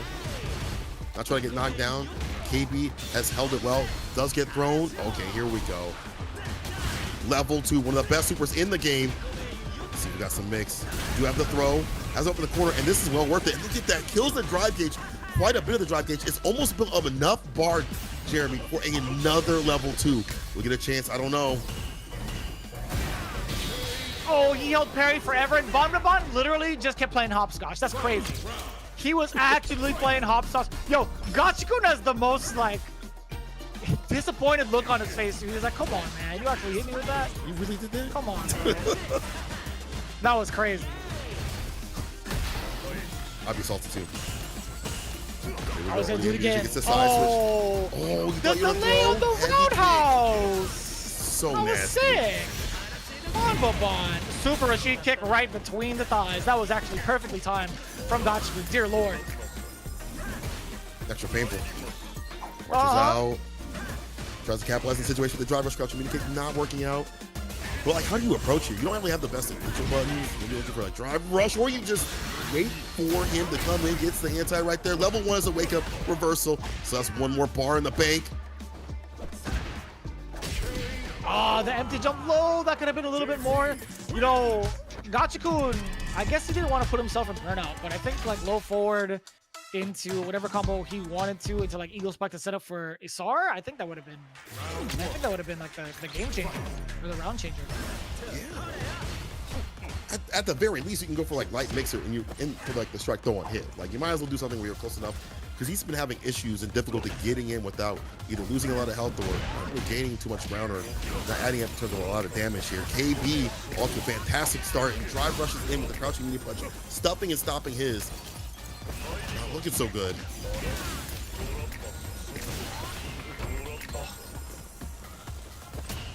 Yeah, this is so tough too. KB, man, he mismanaged his spacing and still got thrown for it. That's rough.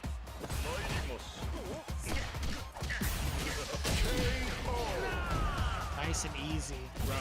Maybe taking the first round. Look at that match point against Gachikun. Gachikun just not able to have any starts at all. Yeah, I mean, it feels difficult because it feels like KB takes the initiative.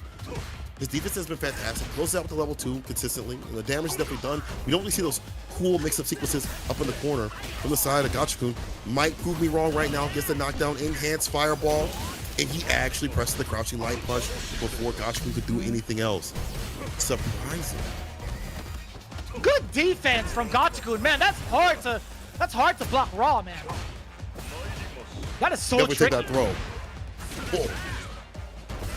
But even so, like he managed to block 3 crouching medium kicks, or 2 of them at least, and stop the mix-up of the high-low-high. That was so good. Will it matter? Because right now, it's looking real bad. Try to get the air right there. Maybe try to go for air throw. Is it back throw? You saw it? Yes, sir. See the wall. Eagle spike, stand fierce. Eagle spike confirm. Stay the offset point, Gachikun. That level 2 just demands so much of you. It's like you have to deal with that on the screen and what comes after. Either it's like corner push at the very least or damage at the very most. Oh, you're hella taking damage off of this. Yes, sir. You're not going to chase after that? Oh, that's fine. Yeah, I guess he's going to play full screen and take the damage. Spending a little bit of that drive gauge as well. I thought KB would be in pursuit too with like with drive rush forward into like forward heavy kick. Either way, we'll take that. That's fine. Oh, the stoppage crouching jab. Spend the level 2, the Goon Squad. Oh, we're going to attack the drive gauge? No, you're not. Setting up shot. That's a crouch medium punch anti-air. But again, you need so much more, and making the return over seat is difficult to get the Yasar out to make the magic happen. Maybe scare the level 1 too as well. Yeah.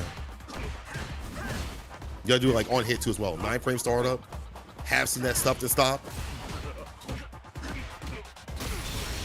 Oh, that's huge. Actually, it's not too bad getting hit by Yasar in a combo. He doesn't have to fear. Take that damage over, have to be like sequence over and over again. Yeah. Yes, exactly. Yeah. Now you have to face the Goon Squad. You better block. You see what I'm saying, man? As soon as he stops his pressure, it's JP again who prevails. He can't keep getting away with it. I could hear it, man. I could hear Jesse Pickman from down the street. He can't keep getting away with it. The Twitter already alight, on fire. The subtweets are out. Yada, yada, this and that. But what I do know is KB has taken the victory. And honestly, I feel like it's not even a JP thing. This dude just played fantastically in terms of gaining momentum and the reads and the rhythm and stuff like that. Yes, level 2 is a part of it. I'm not gonna lie, but I feel like he just initiated very well and then stuck to his guns and didn't let Rashid get that lead at all. Which I feel like Rashid might have an issue with in terms of like he loses that lead. It might be hard for him to get that lead back from characters that have such fantastic normals like JP does, or like zoning in that sort of way. I think maybe typical zoning might be also kind of hard, but atypical zoning like this maybe even more difficult for the likes of Rashid. So that might be even harder if they lose the lead. And KB taking it over Gachikun right now, bro. Man. Yeah, they needed those points. That was everything, right? To kind of keep them alive to a certain degree. You're looking at the current spread right now. Good 8 Squad going into this had a 15-point lead over Hiroshima Team Ikusa, right? They're still maintaining that lead now. So whoever wins this will take the 6th place spot, which is pretty significant, and by a 5-point differential between the two. This is huge, with playoff implications coming, or excuse me, second half implications going into it. Yeah, so taking a look at the current stats, Gachikun 50% on the anti-airs. His anti-airs against departure, phenomenal. I gotta test that out. I don't know if that's autocorrection or if that's delayed time autocorrection, or if he's doing it generally the other way for the input as soon as the reversal happens. That is one of the biggest things I need to know. So that was really impressive. Yeah, I think what's crazy about that is I think Gachikun's defense was overall not bad. But if JP opens you up once, it's lights out. Majority of the time, it sets you up for even more. But I can't blame him. JP dishes out a lot of damage. On the other hand, Rashid, he is one of those cats that are still being figured out on how to actually get big damage inconsistently, right? Kind of his biggest problem right now. The biggest problem for Good 8 Squad is locking things in. And Kawano, the Evo champion, is locked in on the Classic against the leader, the Lightning Star himself, the Speed Star, Akira. Now going back to KB, what he was saying was if I would have lost that match, we would have been out. I don't know if that's the case also for this match as well, but they might also be playing every match matters in that sort of way. If they lose this match, they're pretty much out. Yeah, with Nagoya Ojo body star, right? I think yeah. A little bit of a problem. I might have misspoke earlier. Yeah, Hiroshima Team Ikisa, by the way, is the one that's currently in 7th place. That is like on the fence with overtaking Good 8 Squad. But the way that Good 8 Squad's been playing, they increased their points by 25 lead. Sorry, I misspoke entirely earlier because it's 5 in the morning, 6 in the morning. But anyways, Nagoya Ultra Body Star, if they take this down, they're currently at 70 points right now. If they take this down, they're at 90, right? That is for certain. I can do the math on that proper. So that's like they could potentially get 90 points here.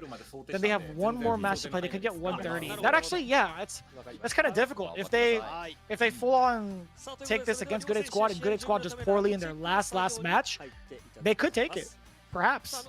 Who knows? But they have to go through like they also depend on like Hiroshima's performance and also Dead Nation's performance on their last game. Right? If Dead Nation doesn't score any points, then Nagoya Ultra Body Star might be in the running. Who knows? So that's actually kind of tough. I mean, it's been tough. Like the fact that you have to rely upon somebody else's victory or losses to get you through, even if you do well. But this is the position that you put yourself in, or at least got yourself in, because we talked about that. Every point matters. Every match mattered from the beginning all the way to the end, all the way to the middle, I should say, of this season. Now, Kawano, back up on the sticks. Let me check Kawano's record. I don't think it's the best. I think he's still had a little bit of trouble. I lied, actually. Despite the troubles that I've seen him go through and trying to like maybe find a character, he's actually 2-3 right now. Like he's not doing too bad. He didn't do too bad against Storm Kubo and Sasamo. He had only lost his first match against Mizuha. So that was I think stage. Yeah, the Cam, yeah, that was section 3. And on the reverse though, Akira right now is 1-6. For some reason, I don't know why I did not expect that. He had won against the Legend Killer, but had lost against Tokido, Kazunoko, Shuto, Mago, Jatakuchi. This is not something I really expect to see from someone who was so strong last season, especially towards the very end. Yeah, that's a little tough to look at. It really is tough to look at. I think Akira has not really found his footing in the way that he's trying to play Cammy in the way that he played him over at 5. But if there's any sort of consolation here, right? Kawano losing to Mizuha should be some pretty good data for Akira to study, right? Losing to another Cammy player. Hopefully that comes to fruition here, because I don't think, I don't think Akira has any losing records or losing stats against any of the Luke players in the league just yet. So we'll see how it plays out. Kobe added one today. We'll see. Kawano says, I've been winning with a situation like this. I'm going to win. When the chips are down, he said, I got this. But Akira says, man, it's been hard, but we're thinking of a more difficult situation. He said, too, I can handle this. OD, I love that against the throw. And look at that. You get that follow-up. Fantastic wake-up option. But back in the corner you go, says Kawano. Man, that was far. Man, firing right back. I see you, Akira. No fear in his heart. The speedster strikes again. You see the counter poking coming in from Akira instead. He's waiting for Kawano to initiate, and just within range does get the drive rush cancel. That's actually pretty perfect too. He was waiting. That was a very interesting exchange. Kawano is firing out. Misses, but still finds the OD DP, routes it right back, and Akira takes the first round. I almost said match, but it's not over. But he's looking damn near dominant. This is a different Akira that I've seen. Sneaks in the drive impact immediately. He's on form. That was so meaty, by the way. That drive impact was disgustingly meaty, man.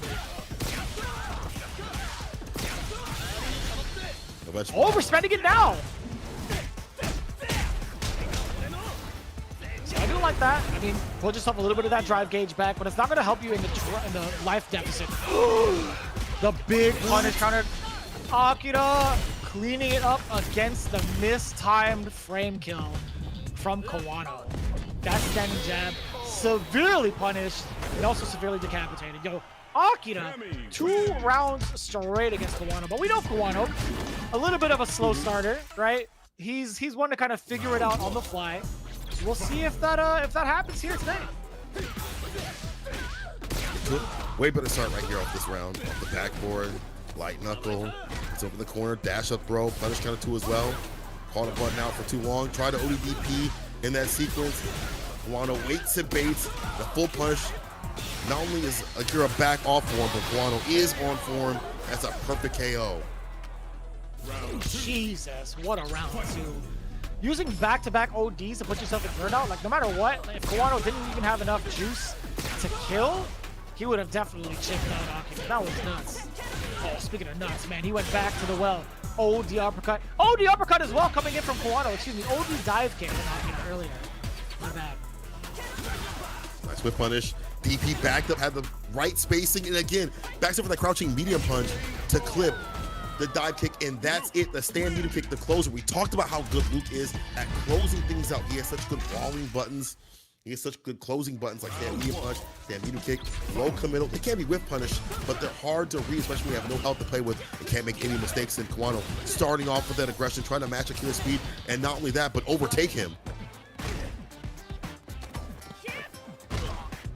Be a pretty good start so far from Akira. 2 forward throws, shimmying out of the way, the low medium kick with a full punish counter. Good amount of damage off of that as well. OD uppercut to keep him in the corner, and I love that. Yeah, the price you pay to get out of the corner, Cammy still gets to keep that in her pocket up until this point. Yeah, Kawano still eats the OD uppercut. Akira living with no fear, living on the edge, reacting to the fireball. Kawano gets smoked by Cammy.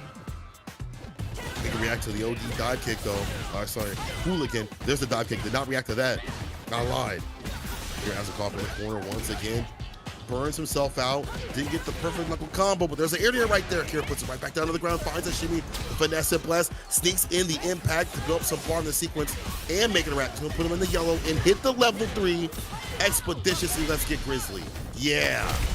Akira, look at his face right now. All smiles. This is a man that wears his emotions on his sleeves. So if it's going good, you can tell it's going good.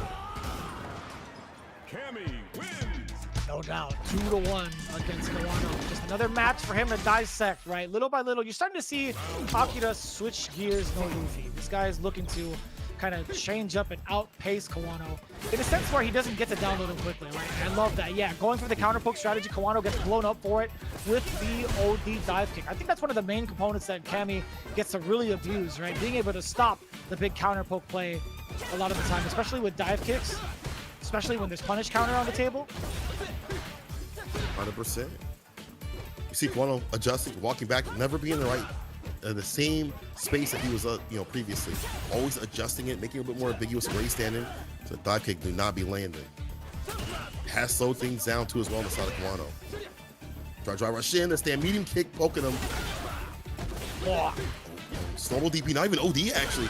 Good stuff here. Kawano, these anti-airs are on point. Watching you see that stat later. Oh. Up until this point, too, the dive kick, there was a buffer from the side of Kawano, just wasn't in time to stop the dive kick, which is reasonable, right? That's kind of difficult to kind of get consistently on reaction. The low expose. Oh, he's got more than enough in the tank to level 1, but he's going for the level 2. Snap. Ugh. That's disgusting. The amount of bones that snap, crackle, and pop. Looking at match point. Match point Akira. Let's go. Of all things, the pedigree that Kawano has and how he has been fairly decent when he comes up to bat. I would not expect that. But Akira, back in business, and this is the Akira that we wanted to see again. Being able to round things back, be wild when need be, but slow things down too as well. There's the air there right there. Still gets hit out of the air with the hooligan, but that's not a sign to stop that though. There's level 3. Southern Kawano. Love that bar back in the green. Get the damage back on the board. Even things out. If you're Akira, you will gladly take that. If you're looking at it, your mid screen, your drive gauge isn't like too far in a deficit. You still have like what, tie game or even close to a life lead. Yeah, you're 100% taking that. If you're Akira, that's more than enough damage. Level 2 unnecessary roughness, snap, crackle, and pop again, serving all the Rice Krispies to Kawano. You better eat up because that's 3-1. And the ecstatic celebration as he sinks into his chair off the screen. It's Akira slithering away in happiness. That is, look at the celebration. This is what I'm talking about. Nagoya Oja Body Star getting themselves in total for today 30 points. That is necessary. Beyond what happens outside of that, to have that victory, to have that win over the league champions of not only once again Japan, but also world champions, massive. And also for Akira, he's got to be feeling down. Only one win to his name, bro, and that was long ago. And look at that, Kawano definitely hurt by that. But you just fought, I think, the wrong person on the wrong day. The way that Akira was playing, the way that he was way more informed, and the way that he wasn't like overextending himself. I feel like last season we saw it continuously. He'd overextend, and then he would just get blown up for that. In this game too, as well, it felt like he would overextend. It feels like he has all the components, he has all the right ideas, he has a tech, he's shown us all that. But he just needs to put it together in the match, and today he has definitely done that in dominant fashion. And sneaking in the hooligan at the very end, the OD hooligan to bail out the ODDP. They're on the Hurricane Teams. I see you, Akira. Wow. Pretty impressive, man. Pretty impressive. Like, in more ways than one, Kawano usually has the answer to the type of play that's presented to him. He's been very much so like the take a few games off, go be a few games down or whatever, and immediately come back. You started to see the counter poking strategy a lot implemented in Kawano's game, and Akira breezed right past that. And I think that's one of the biggest strengths of Cammy. She's able to pull up that type of gameplay, trying to play like reactive to things or also preemptive to things, whatever situation. Cammy's able to blow that up with one factor alone, and that is the dive kick. So I think overall, Akira spending the OD gauge for some of these openers was such a good call too. And I'm kind of curious actually. Nagoya Ojo Body Star now at 90 points. Technically, they were in a situation not too far away from Detonation Focus Me. I'm not too sure if Detonation could actually still do this now that I think about it, because they also have 2 games to play if I'm not mistaken. Detonation plays Section 11 against Hiroshima Team Ikuza. Bum, bum, bum. That's a huge one. Also play off against Cyclops in the last one, in the very last section. Good 8 Squad has to face off against Shinobiism Gaming. Like, they get the day off on the 8th and then play in that final section for the 12th. So that's gonna be kind of scary. Nagoya Ojo Body Star, their last game is on the 8th, by the way, against Shinobiism Gaming. So that's they really have to get like a 40 bomb out of that one to stay alive. And I really mean stay alive. It's like they have to do that well, plus Good 8 Squad has to pretty much bomb out. They have to do very, very poorly. They have to do like, if they score at least 5 points, they tie for 6th. But I don't know if it comes down to like win-loss record, or if it comes down to like head-to-head matchups first. So that's gonna be interesting. Right. That's, again, a frightening thing to have to deal with. Not only your performance, but the performance of other people, and hoping that they bottom out. Torm actually says, we've been thinking about that. We cannot go on this match facing Good 8 Squad, but the team did great, so they were kind of dreading having to fight a champion-level team. But look at what their results were. Oniki says, the 2 characters in our game, we're going to start the combos with a drive rush. Or, sorry, the 2 characters on our game, we're going to start the start with combos with drive rush, and it was pretty difficult to fight, I think, for both of us. So just noting that there were drops back and forth with him and Kugera, but definitely had more drops on his side of things. And also the game plan of not running level 3 was definitely deficient. I think that kind of snowballed to help Kugera take that victory. KB said he was nervous, but his body was moving. And honestly, Gachikun said he had laughed at that matchup. He knew the matchup, but KB, again, presenting something different. That's why, again, I like the variance of like how this game is in terms of a lot of people have different game plans and different styles and things like that. Just because you beat a JP player of the caliber of Kakaru doesn't mean you're gonna be able to beat someone like KP if they present something different for you. Yeah, you know, that goes a lot with playing the heck out of these games. Like KB, he's showing like the testament of all his hard work. There's moments where you're a pro player that you just kind of grind out certain matchups. You just grind out game after game, and then your muscle memory kicks in and your recognition of the situation. Like, I could really attest to that kind of statement from KB. Right, he was nervous, but his body was moving. There's literally been moments where I've heard pro players kind of take down certain matchups, and I would immediately ask them like, "Yo, man, like what was the snap difference in person?" They're like, "Honestly, man, I have no idea what just happened." Like, that happened to me. I faced off against like both K-Brad and Justin Wong in a team battle, and I took out both of them in a team tournament. And they asked me like, "Dude, what was that?" And I'm like, "I'm not gonna lie to you, man. I blacked out in the middle of the match. Like, I just went in." No, like dead serious. Like KB, he's showing that work, man. He's showing that work. Like his recognition of the situation is one thing, and his muscle memory to react to those situations is another, right? So that's really impressive. It's like Hajime no Ippo, right? Like when you kind of have like the consciousness, the second consciousness, the green eyes kind of flare up, and they're like, you know what? Like, we're just gonna go. We're gonna trust in our training and go in with it. That's like the most anime thing ever. That's fire. That's actually fire. But it's also great to know to have that awareness against the character that you don't get to typically see. Like how many times you get to see Rashid of that caliber. So to have that practice and have that exercise against that character and be comfortable against that character shows quite a bit of practice for the side of KP and a lot of like, you know, hard work being put in, even just beyond him as a player, but also that matchup knowledge. It's a character that is not typically utilized at high level unless you're going to Gauchikun. But I think Akira is having some sound trouble. I'm sure that he is going wild. I'm sure after the stream that y'all can catch, I'm sure he'll be streaming right after.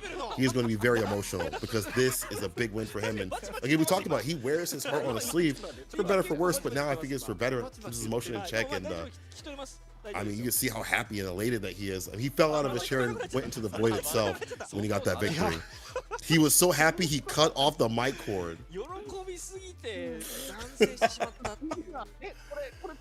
Come on, brother. You gotta be representing for the almost 30 club. Or actually, the just over 30 club. Come on, man. You gotta be representing in full force. I cannot believe he is 30. Like, I really cannot. This fool, this guy, no shot. No way this guy's 30 years old, brother. That's wild. But that's super cool. I think it's really funny. I think like we are getting his interview in, obviously, but he did have a little bit of sound troubles. But yeah, overall, I think his adaptation to the situation is very reminiscent of how he was in 5. That right there was Cammy without the Christmas outfit. That's the vibe it brought to me, right? That was the exact vibe it brought to me. That was the Akira we've been looking for. Yeah. He put on the Christmas outfit, it wouldn't always work out. But I feel like, you know, I want to go back to how we operated, man. Like the fact that, like, you know, you said that he doesn't overextend as much. You know, he's not as wild. His decision making is a lot better. I feel like he's found his way with this game finally. This is a big marking for him, and I hope that he rises with this momentum, not only to, like, you know, Street Fighter League Japan, but also to, you know, World Warrior. I hope that he rises with momentum into there and, you know, gain some points. He was talking between the games with the team and saying, and I guess they told him that Kawano was looking for the anti-airs, as we've seen continuously. Kawano would either like back off a little bit and find a DP, maybe even go for like a crouching medium punch or like maybe a non-committal button. So the team saw it together, and again, this is the great thing about League, is that you have a team backing you up, having a team being like, hey man, you gotta look out for this. This dude's doing this and this and this. The things that you wouldn't catch maybe in the moment, that you have to wait for a little bit longer, you have 3 pairs of eyes helping you out in the background saying, you gotta do this, they're doing this. Team coaching was the reason why he won, is what he says.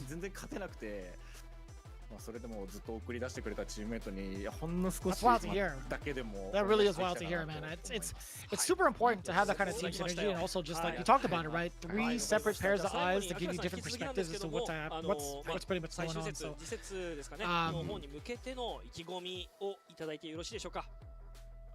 actually kind of interesting. Has he been the only one playing throughout the entirety of the season? Let me take a look. I think interesting. He's got like 7. He has like 7 games under his belt now, if I'm not mistaken, right? Yeah, it'd be 7 in total. So 2 wins and 6 losses. I think 7. No, it's 2 wins and 7 matches played. 7. Yeah, 5 losses. Yeah. So, yeah, I think that makes sense. Yeah, he's literally played, I think, every section. They had, you know, obviously they sprinkle in a couple of off days, off weeks for some of these players, or some of these teams, I should say. So, very interesting. Very interesting. Akira getting the W. He's relieved that he was able to win this time. No doubt in my mind. So that gives him 90 points, a boost that is enough to at least keep their Phase 2 dreams alive, if I'm not mistaken, right? They're banking on Good 8 Squad to not perform well. Same with Hiroshima Team Ikuza. I think Detonation Focus Me is in a very tough spot. I think, surprisingly enough, depending on how everybody else does, I guess there's like a small percentage that Detonation Focus Me can also take it over. But who knows, man? It's good to see at least that all the teams can potentially make it even to this stage of the game. It's so cool.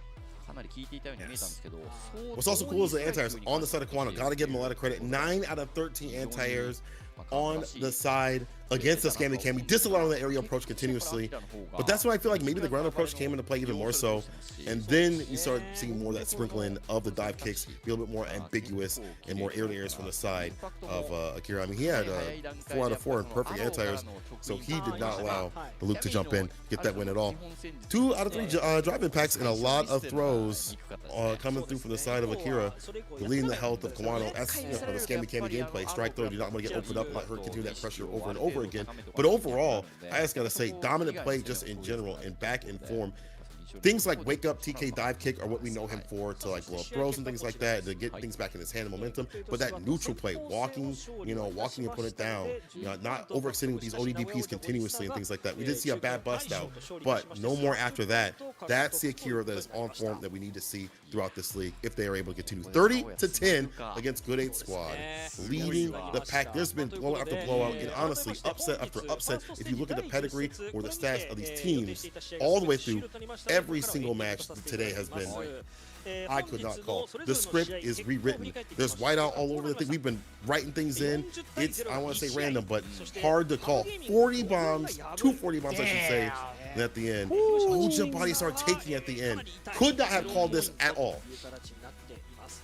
No, not at all. The last time we've seen scores similar to this in Section 2, where we've seen 240 balls and also a 10-30 match. That is actually kind of cool. The last time we saw that was indeed in Section 2. So yeah, I think yabai indeed. I gotta say, it's over for some of these teams now. They get to rest. I think for a Good 8 Squad, Good 8 Squad is chilling up until I think like next week. But taking a look at the stats, look how close it is, ladies and gentlemen. Good 8 Squad only has a 25-point lead to make it into Phase 2. The guys who were #1, the guys who won the championships, have the biggest target on their back. In pursuit by whom? Hiroshima Team Ikuza with 100 points, Nagoya Oja Body Star now with 90 points, and Detonation Focus Me still trying to claw their way up out of the hole in 9th place. So that is actually kind of scary. It is very much so possible for these last 3 teams, and I did not even consider that. I thought Good 8 Squad, had they scored a little bit better today, they would have solidified their spot into 6th place. But they weren't able to. Look at the top spot right now. GyoGun. The School of Fish sits at the top, and right below that, Saishunkan Sokomoto, Cyclops, and New Kids, and below that, who were dominant for the majority of this, FAV Gaming, sitting in 4th. Shinobi's Gaming, of course, right after that. And, of course, Good 8 Squad rounds out your top 6, but still, GyoGun in lead, Saishunkan Sokomoto 2nd, Cyclops 3rd, FAV Gaming 4th. Again, we told y'all it'd be hard to call. It has been so every single week, not only with the matches, but where things are going to fall. We're going to see who's going to be faltering real soon, as again, we're only a few days away from the end of the Season 1 plays. We hit that Season 2, we start sending some of these teams home. That's wild, man. Just as wild as the matchups we have for the second to last day. Hiroshima Team Ikuza versus Detonation Focus Me. No, not like this. That's actually messed up. That's crazy. That's crazy. Nagoya Oja Body Star in match 2 versus Shinobiism Gaming. That's going to be do or die time as well. Then GyoGun versus Saishunkan Soul Kumamoto. Best believe that's going to be the battle for 1st place at the very end of it. Man, it's an elimination match for Hiroshima Team Ikuza and Detonation Focus Me. Oh, that's wild, dude. That's actually wild. But that's just how the cookie crumbles, man. There has to be winners. And there has to be those that play again next season, to try again next season. That's how it goes. Good way to phrase it. Those that play again next season. But for good reason, this has equated to some fantastic action, as these players have done their best to stay above the rest and give us some fantastic Street Fighter 6 fights all the way through. Again, I can't wait for any of these teams. We have not been able to see who's going to be able to take it and call it predictively every single time. I know y'all's bingo cards and your fantasy brackets are getting absolutely destroyed and decimated, and we're only closer to that second half. We get to see the home and away things come back and even more strategy develop Pro Street Fighter League Japan. It's going to be even more flaming when we get there, but again, I'm going too far. We still have 2 more days to really see how things are going to shake out. Man, take a look at that, right? On the 8th, we have the schedule. Be sure to mark your calendars. We talked about the matchups going on that day, but the finale of the first half, we got Detonation Focus Meet versus one of the top guns with the new kid, Cyclops. That's rough as well. Saishu Console Kumamoto versus FAV Gaming. We might see the standings mixed up off of that. Then, of course, Shinobiism Gaming versus Good 8 Squad. If Good 8 Squad manages to falter here, the stats down below, it's a free-for-all. It's a free-for-all, man. Hiroshima Team Ikuza or Nagoya Ojo Body Star. Who knows, man? It all depends on how well Shinobiism Gaming can gatekeep Good 8 Squad. There's so many implications going in to the second half, and I'm so excited. You guys should be as well. Make sure to mark your calendars. It's going to be so legit and so epic at the same time. Make sure y'all stay tuned in to everything Capcom. In fact, all the CPT stuff that's going on, the World Warrior events, the CPT events, as we get towards who is going to claim that 1 million and the other prize pools, as well as we work our way through the World Warriors. We've already solidified a recent JP. Shout out to my boy Dookie making it in to the CPT. And we'll be seeing some more as we go through every single week, or dang near every single week. And also towards the bigger qualifiers that will be happening. Y'all see right here, we have the World Warrior events, offline premieres. We have 2 more, and so we'll see those in a second. And of course, the online premieres that we'll be talking about. And the last chance qualifier, I would not want to be there. So make sure you get yourself seated through the World Warrior events or the CPTs, because it's going to be a bloodbath, even more so. No, I agree. I totally agree, because that's going to be so difficult to try to qualify, especially through these offline premieres as well, where it's pretty much open bracket, right? If you were there at Gamescom Asia, October 20th through the 22nd, I highly encourage you guys to register now over at StarGG. You guys do not want to miss it, because it is going to be capped at 1,024 players. Same thing applies on November the 3rd through the 5th at Paris Games Week. You don't want to miss it. Man, Singapore is going to be absolutely lit, like with Mike Ross there, Sien there, the whole Elephant production crew also throwing it down. They've already, I think they've already like been talking to who they want for like the commentary team. So it's going to be pretty interesting to see who's going to be out there. But more importantly, the talent out there in terms of the players is going to be so good. You do not want to miss it. Again, registration is now live for the entirety of the Capcom Pro Tour. So what are you waiting for? If you're looking for any of your specific regions, go over to CapcomProTour.com, take a look at the schedule, and it makes it so much easier to register. You can also find the World Warrior rankings as well as the registration at that same website. Japan's happening. Number 3 is going to be on the 16th. Already. These guys are quick. These guys are absolutely quick. You don't want to miss out for that as well. Yeah, definitely. Keep it locked and loaded on everything, and especially everything out here for Street Fighter League Japan. If there's something that you like, make sure you tweet out, let the people know what's going on. Clip it, ship it, send it to us at _St. Cola, and of course at Vicious FTC. I don't remember, but people, I remember that. It's almost time to go. I want to say thank you so much for joining us for Street Fighter League Japan here on the official restreams. Once again, keep it locked, of course, on everything Capcom at Capcom Fighters on Twitter and all the social medias that they have. And just, keep enjoying Street Fighter. It's been a fantastic game. I can't wait for Akira. It's coming out on the 25th.